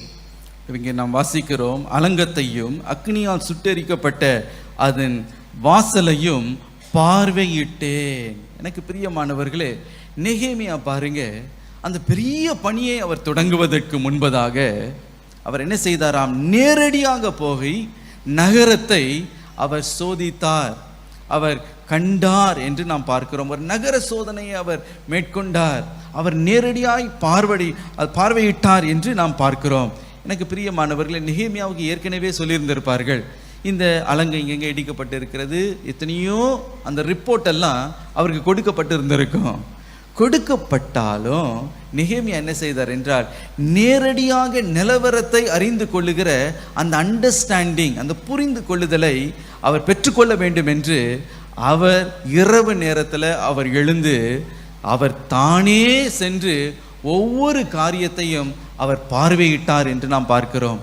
எந்த இடத்துல இடிந்திருக்கிறது, எந்த இடத்துல தேவை, எந்த இடத்துல பாதுகாவல் இல்லை, எந்த இடத்துல ரொம்ப மேடாக இருக்கிறது, எந்த இடம் நல்ல மதில் நின்று கொண்டிருக்கிறது, எந்த வாசல் தீக்கரையாக்கப்பட்டு இருக்கிறது, எல்லாவற்றையும் நேரடியாக சென்று அவர் பார்வையிட்டார் என்று நாம் பார்க்கிறோம். அப்படி என்றால் நேரடியாய் போய் பார்த்து அந்த சூழ்நிலையை பார்த்து அறிந்து கொள்ளுகிற அந்த ஞானம் அவருக்கு இருந்தது. எனக்கு பிரியமானவர்கள், யாரோ எதையோ ஒரு காரியத்தை சொன்னாங்கன்னு அதை வைத்து கொண்டு அவர் இந்த காரியத்தையும் அவர் செயல்படலை. அவரே நேரடியாய் போய் சென்று அந்த நிலவரத்தை புரிந்து கொள்ளுதல் அவருக்கு இருந்தது. ஹல்லேலூயா. அந்த சூழ்நிலை அவரே நின்று எல்லாவற்றையும் பார்த்து அவர் புரிந்து கொள்ளுதல் அவருக்கு உண்டாயிற்று. இது மிக மிக அவசியம். பாருங்க, இஸ்ரவேலை ரேகோபாம் என்று சொல்லப்படுகிற சாலமோனுடைய குமாரன், அவன் சாலமோனுக்கு பிறகு ஆட்சி எடுக்கும் பொழுது அவன் முழு இஸ்ரவேலுக்கு அவன் ராஜ்யபாரம் அவனுடைய கரத்தில் வந்தது. வந்தபோது பாருங்க, அவன் ஜனங்களுடைய உண்மை நிலவரம் என்ன என்பதை ஒரு நாளும் அவன் விசாரித்து அவன் புரிந்து கொள்ளவில்லை, அதை அறிந்து கொள்ளவில்லை. அவருடைய நிலவரம் என்ன, அவங்களுடைய கோரிக்கை என்ன, எதுவுமே அவன் கேட்டு அறிந்து கொள்ளவில்லை. மாத்திரமல்ல, அங்கே பெரிய பெரிய முதிர் வயது உள்ள மனிதர்கள் அவருக்கு எத்தனையோ ஆலோசனை கொடுத்தார்களாம், அதையும் அவன் காதில் போட்டுக்கொள்ளவில்லையாம். மாத்திரமல்ல, என்ன செய்தானா, தன்னுடைய வாலிப வயதில் அவனோடு கூட ஆட்டம் போட்ட சில வாலிபர்கள் சொன்ன வார்த்தையை கேட்டு, யாரோ சொன்ன ஒரு வார்த்தையை கேட்டு செயல்பட்டதுனால என்ன நடந்ததா பாருங்க, அந்த ராஜ்யமே உடைந்தது, இரண்டாய் அது பிரிந்து அது கெட்டு போனது என்று நாம் பார்க்கிறோம். அதே போல் எனக்கு பிரியமானவர்களே, சில நேரத்தில் நாம் அந்த ஒரு புரிந்து கொள்ளுதல் ஒவ்வொருவருக்கும் மிக மிக அவசியம். யாரோ சொன்னாங்கன்னு கேட்டுடக்கூடாது. நேரடியாய் பார்வையிட்டு, நெகேமியா நேரடியாய் பார்வையிட்டு நேரடியாய் நகர சோதனை செய்து நிலவரத்தை அவன் புரிந்து கொண்டு அதற்கு பிறகு அவன் செயல்பட்டான் என்று பார்க்கிறோம். எனக்கு பிரியமானவர்களே, ஏன் இன்றைக்கு பல குடும்பத்தில் பிரச்சனை, ஊழியத்தில் பிரிவினை, ஏன் மனஸ்தாபம், வேதனை என்று நீங்கள் பார்க்கும் பொழுது, ஏன் குடும்பத்துக்குள்ள பிள்ளைகளுக்கும் பெற்றோருக்கும் ஒரு புரிந்து கொள்ளுதல் இல்லாததுனால தான் பாருங்க. இந்த புரிந்து கொள்ளுதல் நிலவரத்தை, உண்மையான அந்த அந்த கண்டிஷன் என்ன என்பதை அறிந்து கொள்ளாததுனால தான் இன்றைக்கு எத்தனையோ பிரச்சனைகள், எத்தனையோ பிள்ளைகளுக்கு அவங்க பெற்றோர் எப்படிப்பட்டவங்க என்ற புரிந்து கொள்ளுதல் இல்லை, பெற்றோருக்கு பிள்ளைங்க எப்படி இருக்கிறாங்க என்ற அந்த புரிந்து கொள்ளுதல் இல்லாததுனால தான் பல போராட்டம், பல பிரச்சனை. பாருங்கள், ஒரு ஸ்கூலில் ஒரு தகப்பனார் பேரண்ட்ஸ் டீச்சர் மீட்டிங்க்கு கூப்பிட்டாங்க. கூப்பிடும்போது நேராக அந்த ஹெச்எம்மை பார்த்து, இவர் ஹெச்எம் என்னன்னு கேட்குறதுக்குள்ளே இவர் பயங்கரமாக திட்டார். ஹெச்எம், என்ன நீங்கள் ஸ்கூலில் நடத்துகிறீங்க, என்ன என் பையனை நீங்கள் படிக்க வைக்கிறீங்க, அவன் ஏன் இவ்வளோ குறைவான மதிப்பெண்ணை பெற்றிருக்கிறான், அப்படி இப்படின்னு சத்தம் போட்டாங்களாம். அந்த ஹெச்எம் சொன்னாங்களாம், இன்றைக்கி தான் ஐயா நான் உங்களை பார்க்குறேன் அப்படின்னு. இன்னொரு வார்த்தை கேட்டாங்களாம், சரி அது இருக்கட்டும், உங்கள் பையன் என்ன கிளாஸ் படிக்கிறான் உங்களுக்கு தெரியுமா அப்படின்னு கேட்டாங்களாம். அவன் ஒரு 3வது 4வது படிப்பான்னு நினைக்கிறேன் அப்படின்னாரான். அப்போ சொன்னாராம், முதலாவது உங்கள் பையன் என்ன படிக்கிறான்ற அந்த புரிந்து கொள்ளுதலே உங்களுக்கு இல்லை, அதுக்குள்ளே வந்துட்டு என்ன நீங்கள் என்ன பண்ணுறீங்க, திட்டுறீங்க.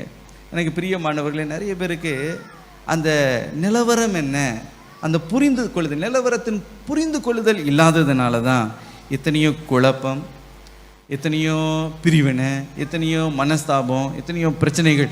இதுக்கெல்லாம் காரணம் என்னென்னா, எனக்கு பிரியமானவர்களே, ஒரு புரிந்து கொள்ளுதல் இல்லாததுனால தான். ஆனால் நெகேமியா பாருங்க, அவனுக்கு என்னதான் ரிப்போர்ட் அவனுக்கு கொடுத்துருந்தாலும் இரவு நேரத்தில் நகர சோதனையை அவன் தனிப்பட்ட விதத்தில் தானே போய் அவன் பார்த்தான். எனக்கு பிரியமானவர்களே, மாத்திரமல்ல, அவன் எல்லாவற்றையும் நேரடியாய் போய் பார்வையிட்டான் என்று நாம் பார்க்கிறோம்.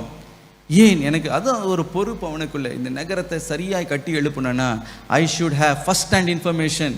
எனக்கு சரியான ஒரு புரிந்து கொள்ளுதல் இல்லைன்னா இந்த அலங்கத்தை என்னால் கட்டி எழுப்ப முடியாது என்று. எனக்கு பிரியமானவர்களே, அந்த புரிந்து கொள்ளுதல் இருந்ததுனால தான் தேவனுடைய தயவுள்ள கரம் அவனோடு கூட இருந்து அந்த பெரிய வேலையை துரிதமாய் எஃபிஷியண்டாய் செய்து முடிக்க அது அவனோடு செயல்பட்டது என்று நாம் பார்க்கிறோம். ஹல்லேலூயா.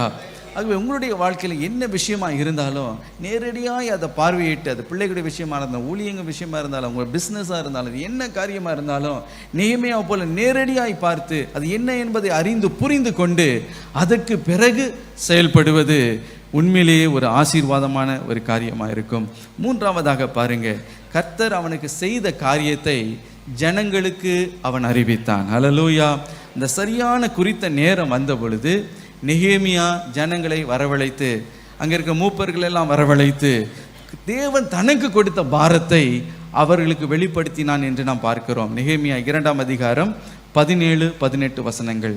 பின்பு நான் அவர்களை நோக்கி, எருசலேம் பாழாயிருக்கிறதையும் அதன் வாசல்கள் அக்கினியால் சுட்டெரிக்கப்பட்டு கிடக்கிறதையும் நாம் இருக்கிற சிறுமையையும் பார்க்கிறீர்களே, நாம் இனி நிந்தைக்குள்ளாயிராதபடிக்கு எருசலேமின் அலங்கத்தை கட்டுவோம் வாருங்கள் என்று சொல்லி, என் தேவனுடைய கரம் என்மேல் நன்மையாக இருக்கிறதையும் ராஜா என்னோட சொன்ன வார்த்தைகளையும் அவர்களுக்கு அறிவித்தேன். அப்பொழுது அவர்கள் எழுந்து கட்டுவோம் வாருங்கள் என்று சொல்லி அந்த நல்ல வேலைக்கு தங்கள் கைகளை திடப்படுத்தினார்கள். ஹல்லேலூயா. பாருங்க, சரியான நேரத்தில் கர்த்தர் தனக்கு கொடுத்த பாரத்தை என்ன செய்தாராம்? நெகேமியா ஜனங்களுக்கு பகிர்ந்தார். ஹல்லேலூயா. அறிவித்தார் என்று நாம் பார்க்கிறோம். 3 நாட்கள் அமைதியாக இருந்தாராம். 3 நாட்கள் ஒன்றும் பேசவில்லை, யாருக்கும் ஒன்றும் சொல்லவில்லை. தேவன் இருதயத்தில் வைத்த ஒரு காரியத்தையும் யாரிடத்திலையும் சொல்லல. நேரடியாக எல்லாவற்றையும் பார்வையிட்டார். ஒரு புரிந்து கொள்ளுதல் அவருக்கு உண்டாயிற்று. அதற்கு பிறகு அவர் என்ன செய்தாராம்? இருதயத்தில் இருக்கிற பாரத்தை ஜனங்களுக்கு அவர் அறிவித்தார். ஹல்லேலூயா. நம்முடைய சிறுமை மாற்றப்படணும், இந்த அலங்கம் கட்டி எழுப்பப்படணும், இதற்காக நாம் செயல்பட வேண்டும் என்ற அந்த காரியத்தை அறிவித்த உடனே ஜனங்கள் யாவரும் அவன் பட்சமாய் சேர்ந்து ஒரு மனதோடு கூட அவர்கள் சொன்னார்களாம், எழுந்து கட்டுவோம் வாருங்கள். ஹல்லேலூயா. ஆம் பிரியமானவர்களே, இன்றைக்கு கர்த்தர் உங்களை பெரிய ஒரு காரியத்திற்காக ஆண்டவர் உங்களை அழைத்திருக்கிறார். உங்களை கொண்டு ஆண்டவர் செய்ய வேண்டிய பெரிய திட்டங்கள் உண்டு. ஐயோ, ஒரு சாதாரண ஒரு பானபாத்திரக்காரனை கொண்டு கர்த்தர் இவ்வளோ பெரிய ஒரு மகத்துவமான காரியத்தை செய்ய முடியும் என்றால் உங்களை கொண்டு அவருடைய திட்டத்தை அவர் நிறைவேற்ற நிச்சயமாகவே முடியும். ஹல்லேலூயா. இது எப்படி உண்டாகும் என்றால், தேவனுடைய தயவுள்ள கரம் வெளிப்படும் பொழுது இவைகளை நீங்கள் உங்களுடைய வாழ்க்கையில நிச்சயமாய் நீங்கள் காணப்போகிறீர்கள். ஹல்லேலூயா. ஒரு மனது ஆண்டவர் கொடுப்பார். ராஜாவின் கண்களில் தயவை ஆண்டவர் தருவார். எல்லாவற்றையும் உங்களுக்காக அனுகூலமாய் அவர் மாற்ற அவர் வல்லமை உள்ளவர். மனுஷர் தயவை உங்களுக்காக பெருக செய்வார். ஹல்லேலூயா. வேண்டிய ஞானத்தை கர்த்தர் உங்களுக்கு கொடுப்பார். ஆம் பிரியமானவர்களே, நீங்கள் அந்த காரியத்தை, மகத்துவமான காரியத்தை நிறைவேற்ற கர்த்தர் உங்களுக்காக காரியங்களை நடப்பிக்க அவர் வல்லமை உள்ளவர். ஹல்லேலூயா. நாம் இருக்கிற இடங்களில் அப்படியே எழும்பி நாம் ஜெபிப்போம். ஹல்லேலூயா. நேரமாயிற்று, நாம் யாவரும் எழும்புவோம். இப்பொழுது நாம் ஜெபிக்க போகிறோம். கர்த்தரை நோக்கி பார்த்து கேளுங்க. ஆண்டவரே, அந்த தயவுள்ள கரம் என் மேலே இறங்கட்டும் ஆண்டவரே. ஹல்லேலூயா. இன்றைக்கு நெகேமியா போல உங்களுக்கு பாரம் இருக்கிறதா? பாரம் இல்லைன்னா கர்த்தர் உங்களை பயன்படுத்தவே முடியாது. என்றைக்கு உங்களுடைய இருதயத்திற்குள்ள ஆண்டவரை என்ன பயன்படுத்துங்க, ஆண்டவரை என்னை கொண்டு என்ன காரியத்தை செய்ய நீர் நினைத்திருக்கிறீரோ, திட்டமிட்டு இருக்கிறீரோ, அதை நிறைவேறணுமே ஆண்டவரே. ஆண்டவரே, இந்த காரியத்தை, எந்த காரியத்தை கர்த்தருடைய இருதயத்தில் பாரப்படுத்துகிறாரோ நீங்கள் அந்த பாரத்தை ஏற்றுக்கொண்டு அதற்காக துக்கித்து அழுது நீங்கள் மன்றாடி நீங்கள் ஜெபிக்கும் பொழுது, ஹல்லேலூயா, இது எப்படி செயல்படும் என்பது உங்களுடைய காரியம் அல்ல, தேவனுடைய தயவுள்ள கரம் அதை நிறைவேற்றும். ஆனால் இப்பொழுது நீங்கள் அர்ப்பணித்து, ஆண்டவரே நான் ஒப்பு கொடுக்கிறேன், இந்த காரியத்திற்காக ஒப்பு கொடுக்கிறேன், தேசத்தின் எழுப்புதலுக்காக நான் ஒப்பு கொடுக்கிறேன், ஆண்டவரை ஆண்டவர் திரளான ஜனங்கள் ரட்சிக்கப்படுவதற்கு என்னை ஒப்பு கொடுக்கிறேன் அப்பா. ஆண்டவரை உம்முடைய கரத்தில் ஆண்டவர் கருவியாய் பயன்படுத்தப்படுவதற்கு என்னை ஒப்பு கொடுக்கிறேன். ஆண்டவரே, ஆவியின் வரங்களை பெற்றுக்கொள்வதற்கு என்னை நான் ஒப்பு கொடுக்கிறேன். என்ன காரியங்களாக இருந்தாலோ இப்பொழுது நெகேமியாவை போல ஹல்லேலூயா, இன்றைக்கு உங்களுடைய இருதயத்தில் ஒரு துக்கம் உண்டாகணும் ஆண்டவரே. ஒரு துக்கம் எனக்குள்ள உண்டாகணும் ஆண்டவரே. ஆண்டவரே, எனக்குள்ள ஒரு பாரம் உண்டாகணும்பா. கேளுங்க ஆண்டவரே, எனக்கு ஒரு பாரத்தை தாங்க ஆண்டவர். ஆவியானவர் அதை தருவார். நெகேமியாவுக்குள்ள அந்த பாரம் வந்தது. அவன் உட்கார்ந்து அழுதான் என்று நாம் பார்க்கிறோம். இன்றைக்கு ஹல்லேலூயா, நீங்கள் உட்கார்ந்து அழுகிறீர்களா? இன்றைக்கு மன்றாடி நீங்கள் ஜெபிக்கிறீர்கள். அப்படிப்பட்ட ஒரு பாரம் உங்களுக்கு உண்டா? ஹல்லேலூயா. அப்படிப்பட்ட பாரம் இருக்குமே ஆனால் உங்களால் சும்மா இருக்க முடியாது. நீங்கள் உபவாசித்து ஜெபிப்பீர்கள். நெகேமியா 30 நாட்களாக இடைவிடாமல் இரவும் பகலும் அவன் ஜெபித்தான் என்று நாம் பார்க்கிறோம். ஹல்லேலூயா. ஜெபத்தை கேட்கிற தேவன், அவருடைய ஜெபத்தை அவர் கேட்டார். சாதாரண அந்த பாத்திரக்காரனை கர்த்தர் பயன்படுத்தி ஹல்லேலூயா, எருசலேமின் அலங்கத்தை 52 நாட்களுக்குள்ளே கட்டி எழுப்ப அவனுக்கு அனுகிரகத்தை கர்த்தர் செய்தாரே. ஹல்லேலூயா. எந்த மனுஷனையும் ஹல்லேலூயா பயன்படுத்த அவருடைய கரத்தாலே ஆகும். எந்த மனுஷனையும் பலப்படுத்த அவராலே ஆகும். ஹல்லேலூயா. ஒருவரும் அற்பமானவர்கள் அல்ல. இன்றைக்கு ஒரு அற்பமாய் நீ எண்ணப்படலாம். ஐயோ, எனக்கு ஒன்றும் தெரியாது என்று நீ சொல்லிக் கொண்டு இருக்கலாம். வேண்டியது ஒரே ஒரு காரியம்தான். கர்த்தருடைய பாதத்தில் மன்றாடி ஜெபிக்க தொடங்குவாய் என்றால் ராஜ்யங்கள் உனக்காக திறக்கப்பட போகிறது. ஹல்லேலூயா. உனக்காக வாசல்கள் திறக்கப்படுகிறதை நீ பார்ப்பாய். ஹல்லேலூயா. காரியங்கள் அனுகூலமாய் உனக்கு மாறுகிறதை நீ காண்பாய். ராஜாக்கள் உன்னை பார்த்து அவர்கள் கேட்ப நான் உனக்கு என்ன செய்யட்டும் என்று கேட்கும்படி ஹல்லேலூயா அப்படிப்பட்ட தயவை கர்த்தர் உனக்கு செய்ய வல்லமை உள்ளவர். கர்த்தர் பெரியவர். அவருடைய திட்டங்கள் பெரிய திட்டங்கள். ஹல்லேலூயா. நீ இன்றைக்கு அர்ப்பணிப்பாய் என்றால் ஹல்லேலூயா மகத்துவமான காரியங்களை நீ காண போகிறாய். எட்டாத காரியங்களை, நீ எண்ணாத காரியங்களை, நீ யோசித்து பாராத காரியங்களை கர்த்தர் அதை வாய்க்க செய்ய வல்லமை உள்ளவராய் இருக்கிறார். ஹல்லேலூயா. ராஜாவின் இருதயம் தேவனுடைய கரத்தில் ஹல்லேலூயா நீர்க்கால்களை போல இருக்கிறது. அவர் தம்முடைய சித்தத்தின்படி அதை திருப்புகிறார். தம்முடைய சித்தத்தின்படி திருப்புகிறார். அவருடைய திட்டத்தை நிறைவேற்றும்படி அதை திருப்புகிறார். ஹல்லேலூயா. ஹல்லேலூயா. உனக்காக வாய்ப்பின் கதவுகள் திறக்குகிறது. உனக்காக கர்த்தர் செயல்படுகிறதை நீ காண போகிறாய். ஆச்சரியமான காரியங்கள் நடைபெறுகிறதை நீ பார்க்க போகிறாய். ஹல்லேலூயா. உனக்கு அதிகாரம் உன்னுடைய கரத்தில் கொடுக்கப்பட போகிறது. உனக்காக ஆளுகை காத்து கொண்டு இருக்கிறது. மேன்மைகள் காத்து கொண்டு இருக்கிறது. நீ கர்த்தருக்கு அர்ப்பணிப்பாய் என்றால் ஹல்லேலூயா அவருடைய பாதுகாவலை உனக்கு அவர் கொடுக்க போகிறார். அவருடைய தேவ தூதர்களை உனக்கு கட்டளையிட அவர் ஆயத்தமாய் இருக்கிறார். முழு பரலோக சேனையும் உன்னோடு கூட நிற்க ஆயத்தமாய் இருக்கிறது.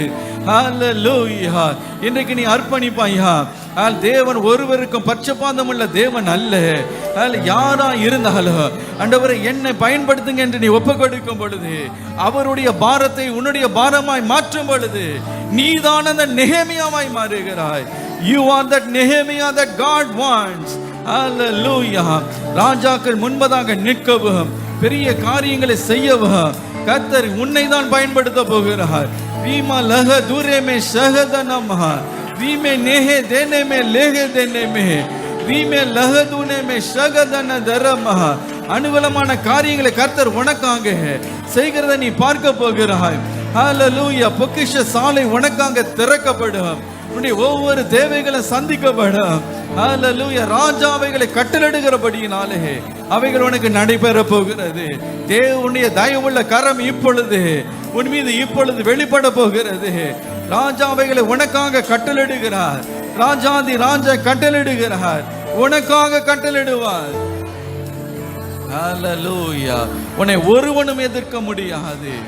ஹல்லேலூயா. சத்துரு எழுத்து வந்தாலும் அவன் வெக்கப்பட்டு போகும்படி கர்த்தர் உன்னோடு கூட இருந்து செயல்படுவார். ஆம்பிரியமான இன்றைக்கு கர்த்தரை பார்த்து கேளுங்க. ஆண்டவர் அந்த நெகேமியாவை என்னை மாற்றுங்க ஆண்டவரே. உம்முடைய பரலோக திட்டம் எனக்குள்ளே செயல்படட்டும் அப்பா. என்னை நான் அர்ப்பணிக்கிறேன். என்னை நான் ஒப்பு கொடுக்கிறேன். ஹல்லேலூயா. இதோ தேசம் உனக்கு முன்பதாக காத்து கொண்டிருக்கிறது. ராஜ்யங்கள் உனக்கு முன்பதாக காத்து கொண்டிருக்கிறது. ஹல்லேலூயா. கண்களை ஏறெடுத்து பார். அறுவடை மிகுதி, வேலை ஆட்கள கொஞ்சம் என்று இயேசு துரிதப்படுத்துகிறார். ஹல்லேலூயா. கடைசி காலத்தில் நீ இருக்கிறாய். இந்த கடைசி காலம் கொஞ்சம் என்பது அந்த அந்த அந்த காரியத்தை நீ அறிந்து கொள்ளுவாயாக. Hallelujah. You should have the understanding about the time that you are living in. நீ இப்பொழுது ஜீவித்துக் கொண்டிருக்கிற அந்த நிலவரத்தை காலத்தை நீ புரிந்து கொள்ளுதலை கர்த்தர் இன்றைக்கு உனக்கு கொடுக்கிறார். நீ விழித்து எழும்பும் பொழுது கர்த்தருடைய ஜனத்திற்காக நீ பாரப்படும் பொழுது ஹல்லேலூயா தேசாதிபதிகள் உனக்கு வழிவிட போகிறார்கள். தேவன் எல்லாம் உனக்கு ராஜ பாதையை உனக்கு ஆயத்தமாக்குகிறார். ஒரு ராஜ பாதையை கர்த்தர் உனக்கு முன்பதாக வைக்கிறார். ஹல்லேலூயா. பெரிய பெரிய பிரதம மந்திரிகள், பெரிய பெரிய ஹல்லேலூயா பெரிய ராஜாக்கள் உனக்கு முன்பதாக வணங்கி நிற்கும்படி கர்த்தர் செய்ய போகிறார். ஹல்லேலூயா. ஆண்டவரே என்ன நெகேமியாவை மாற்றுங்க ஆண்டவரே. என்ன நெகேமியாவை மாற்றுங்க ஆண்டவரே. என்ன நெகேமியாவை மாற்றுங்க ஆண்டவரே. ஹல்லேலூயா. இன்றைக்கு நான் அர்ப்பணிக்கிறேன் என்று சொல்லுங்க. சாதாரண பான பாத்திரக்காரனை கர்த்தர் இவ்வளவாய் அவனை பயன்படுத்தி ஒரு பெரிய தேசத்தில் ஒரு பெரிய அசைவை உண்டு பண்ண முடியும் என்றார். இன்றைக்கு உன்னை கொண்டு அவர் உன்னை பயன்படுத்துவது என்பது அவருக்கு லேசான காரியம். அவருக்கு லேசான காரியம். அவருடைய தயவுள்ள கரம் இப்பொழுது உன் மீது இறங்கி வரும் பொழுது ஹல்லேலூயா சகல விதமான அற்புதங்களை நீ காண போகிறாய். சகல விதமான கிருபைகளை நீ பெற்றுக்கொள்ள போகிறாய். சகல விதமான தயவையும் நீ பெற்றுக்கொள்ள போகிறாய். ஹல்லேலூயா. ஹல்லேலூயா. ஹல்லேலூயா. ஹalleluya. நீ சாதாரண மனிதனாய் இருக்க போவது இல்லை. தேவனுடைய அசாதாரணமான காரியங்களை செய்யும்படி ஹalleluya உன்னை கொண்டு பரலோக திட்டங்களை கர்த்தர் ஹalleluya நிறைவேற்ற போகிறார்.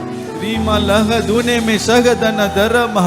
உங்களுடைய வேலை ஸ்தலத்தில், உங்களுடைய குடும்பத்தில், நீங்க இருக்கிற பகுதியில், நீங்க எங்க இருந்தாலும் நீங்க தான் அங்கே இருக்கிற நெகேமியாவாய் நீங்கள் இருக்கிறீர்கள்.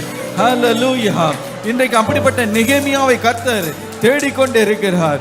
இன்றைக்கு நான் அந்த நெகேமியாவை இருக்க ஆயத்தமா இருக்கிறேன்ப்பா, நான் மன்றாடுவேன்ப்பா, நான் ஜெபிப்பேனப்பா, அந்த பாரத்தை ஏற்றுக்கொள்கிறேன் என்று சொல்லும் பொழுது தேவனுடைய தயவுள்ள கரம் ஹalleluya உன்னோடு இருக்கிறபடினாலே ராஜா அதை உனக்காக கட்டளையிடுவார்.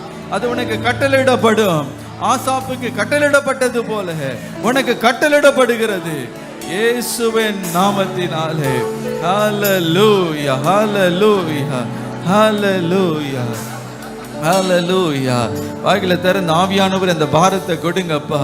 தேவனுடைய இருதயத்தின் பாரத்தை ஆண்டவரே நான் சுமக்க ஆயத்தம் என்று சொல்லுங்க. ரீமா லஹ தீரேமே ஷஹ தன தலமஹ ரீமே லேஹே தீனேமே ரீமா லஹ தனமஹ நேஹே நேஹே தீனேமே ஷதுலம லஹ துரேபே நேஹே தேரே மே லேஹே தேரே பே ஷேஹே தீனேமே ரீமா லஹ துரம ரஹ தரமஹ நஹதுனே மே லஹதீனே மே ஷகதன தரமா நேஹே தேனே மே லஹதன தரமா. தேவன் தமது திட்டங்களை உன்னுடைய மனதிலே இப்பொழுது வைக்கிறார். உன்னுடைய மனதிலே வைக்கிறார்.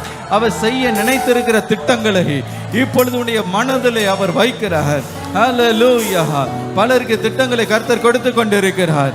தரிசனங்களை கர்த்தர் இப்பொழுது கொடுக்கிறார். ரீமா லஹதுனே மே ஷகதன தரமா. காலம் சமீபித்திருக்கிறபடியினாலே கர்த்தர் இப்பொழுது தீவிரமாய் செயல்படுகிற ஒரு காலத்துக்குள்ள நீ வந்திருக்கிறாய். நீமே ரேஹே தேனேமே. இனி காலம் காத்திருக்க முடியாது. இன்றைக்கு கர்த்தருக்கு நெகேமியாக்கள் தேவை. இன்றைக்கு நான் தான் அந்த நெகேமியா. ஆண்டவர் என்ன பயன்படுத்துங்க நீங்க சொல்லும் போது அவருடைய தயவுள்ள கரத்தை அப்படிப்பட்டவர்கள் மீது கர்த்தர் வைக்கும்படி அவர் விரும்புகிறார். அந்த கரம் உன் மீது வரும் பொழுது ஹalleluya எல்லாம் அனுகூலமாய் மாறுகிறதை பார்ப்பாய். அதிசயங்களை நீ பார்க்க போகிறாய். அற்புதங்களை நீ பார்க்க போகிறாய். சூழ்நிலைகளை கர்த்தர் மாற்றுகிறதை பார்க்க போகிறாய். ஹalleluya நினைத்து பார்க்காத காரியங்களை கர்த்தர் நிறைவேற்றுகிறதை நீ பார்க்க போகிறாய். ஹalleluya தயவுள்ள கரம் இப்பொழுது உனக்காக நீட்டப்படுகிறது. உன் குடும்பத்திற்காக நீட்டப்படுகிறது. உன்னை ஊழியத்தில் அந்த தயவுள்ள கரம் இப்பொழுது உனக்காக உன் மீது அமருகிறது. அந்த தயவுள்ள கரம் உன்னோடு இருந்து செயல்படுகிறதை மற்றவர்கள் பார்க்க போகிறார்கள். வீமலஹ துரேமே ஷகதனதரப ரேஹே மே லேதே நேமே ரேஹே தேலேபே ஷகதீனே மே லந்தனம ரிகந்தலதரப ரஹதுலம ஷஹதலம ரஹதனம நேஹே தேனேபே லஹதுரே மே ஷஹதனதரப. இடிந்து போன பாலாய் போய் இருக்கிற நகரங்களை கட்டி எழுப்புகிற தயவுடைய கரத்துல உண்டாகுகிறது. இனிந்து போயிருக்கிற மக்கள், உடைந்து போயிருக்கிற மக்கள் ஹalleluya அவர்களுக்கு நீ ஒத்தாசையா இருக்கும்படி கர்த்தர் உன்னை எழுப்புகிறார். அவர்களை கட்டி எழுப்புகிற ஊழியத்தை உன்னுடைய கரத்துல கொடுக்கிறார். நொறுங்குண்ட இருதயம் உள்ளவர்களை காயம் கட்டுகிற ஊழியத்தை கர்த்தர் கொடுக்கிறார். அப்படிப்பட்டவர்கள் மேல கர்த்தருடைய ஆவியானவர் இறங்குகிறார். பலமா இறங்குகிறார். கிருபைகளை பெருக செய்கிறார். வரங்களை பெருக செய்கிறார். அபிஷேகத்தை பெருக செய்கிறார். In the name of Jesus, let the anointing of the Holy Spirit be released now. upon everyone, oh Lord. ஒவ்வொரு மீதும் ஹalleluya இப்பொழுது ஆவியானவர் பலமாய் செயல்பட்டு கொண்டிருக்கிறார். தீவிரமாய் செயல்பட்டு கொண்டிருக்கிறார்.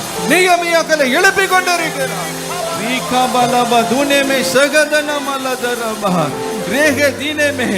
மகனே நீ எனக்காக எழும்ப மாட்டாயா? மகளே நீ எனக்காக எழும்ப மாட்டாயா? என்னுடைய பாரத்தை உன்னுடைய பாரமாய் நீ ஏற்றுக்கொள்ள மாட்டாயா என்று கர்த்தர் சொல்லுகிறார். நீ ஏற்றுக்கொள்வாய் என்றால் நான் உன்னோடு கூட நிற்பேன். என்னுடைய தயவுள்ள கரம் உன்னோடு கூட நிற்கும். நான் உன்னோடு கூட இருந்து செயல்படுவேன். சீஷர்களோடு தேவன் அவர்களோடு கூட இருந்து வார்த்தையை உறுதிப்படுத்தும்படி அற்புதங்களையும் அடையாளங்களையும் செய்தது போல நான் உன்னோடு கூட இருப்பேன். உன்னுடைய ஒரு வார்த்தை ஆகிலும் விழுந்து போகாதபடிக்கு ஹalleluya நானே கூட இருந்த அதிசயங்களை நடப்பிப்பேன். பயப்படாதே. ரீமா லகதரமஹ ஷெகே தீனேமே லீதே நேமே ரீகந்தன தரமஹ ரேஹேதுலமா ஷகதன தரம ஓரே மே லேஹே தேனேமே ரேஹே தீனேமே ஷகதுனே தேரபே. ஆண்டவரே, அந்த மன்றாட்டின் ஆவியை எனக்கு தாங்க ஆண்டவரே. ஆண்டவரே, தேவனுக்கு ஏற்ற ஒரு துக்கம் எனக்குள்ள உண்டாகட்டும் அப்பா. ஆண்டவரே, ஒரு பாரம் உண்டாகட்டும் ஆண்டவரே. நெகேமியா போல உட்கார்ந்து அழுது ஆண்டவரே, உபவாசித்து ஆண்டவரே, மன்றாடி பரலோக தேவனை நோக்கி ஆண்டவரே, எனக்கு இந்த ராஜ்யத்தை எனக்கு தந்தருளுக ஆண்டவரே, இந்த தேசத்தை எனக்கு தந்தருளுக ஆண்டவரே, இந்த என்னுடைய ஆண்டவரே நகரத்தை எனக்கு தந்தருளுக ஆண்டவரே, இந்த குடும்பத்தை எனக்கு தந்தருளும் ஐயா. அவளை ஆதாயமாக்கி கொள்ளும்படி எனக்கு ஆண்டவரே அனுகிரகத்தை தாங்க ஆண்டவரே என்று கேளுங்க. ஹல்லேலூயா. தேவனுடைய தயவுள்ள கரம் எல்லாவற்றையும் உனக்கு நிறைவேற்றுகிறதை பார்ப்பார்.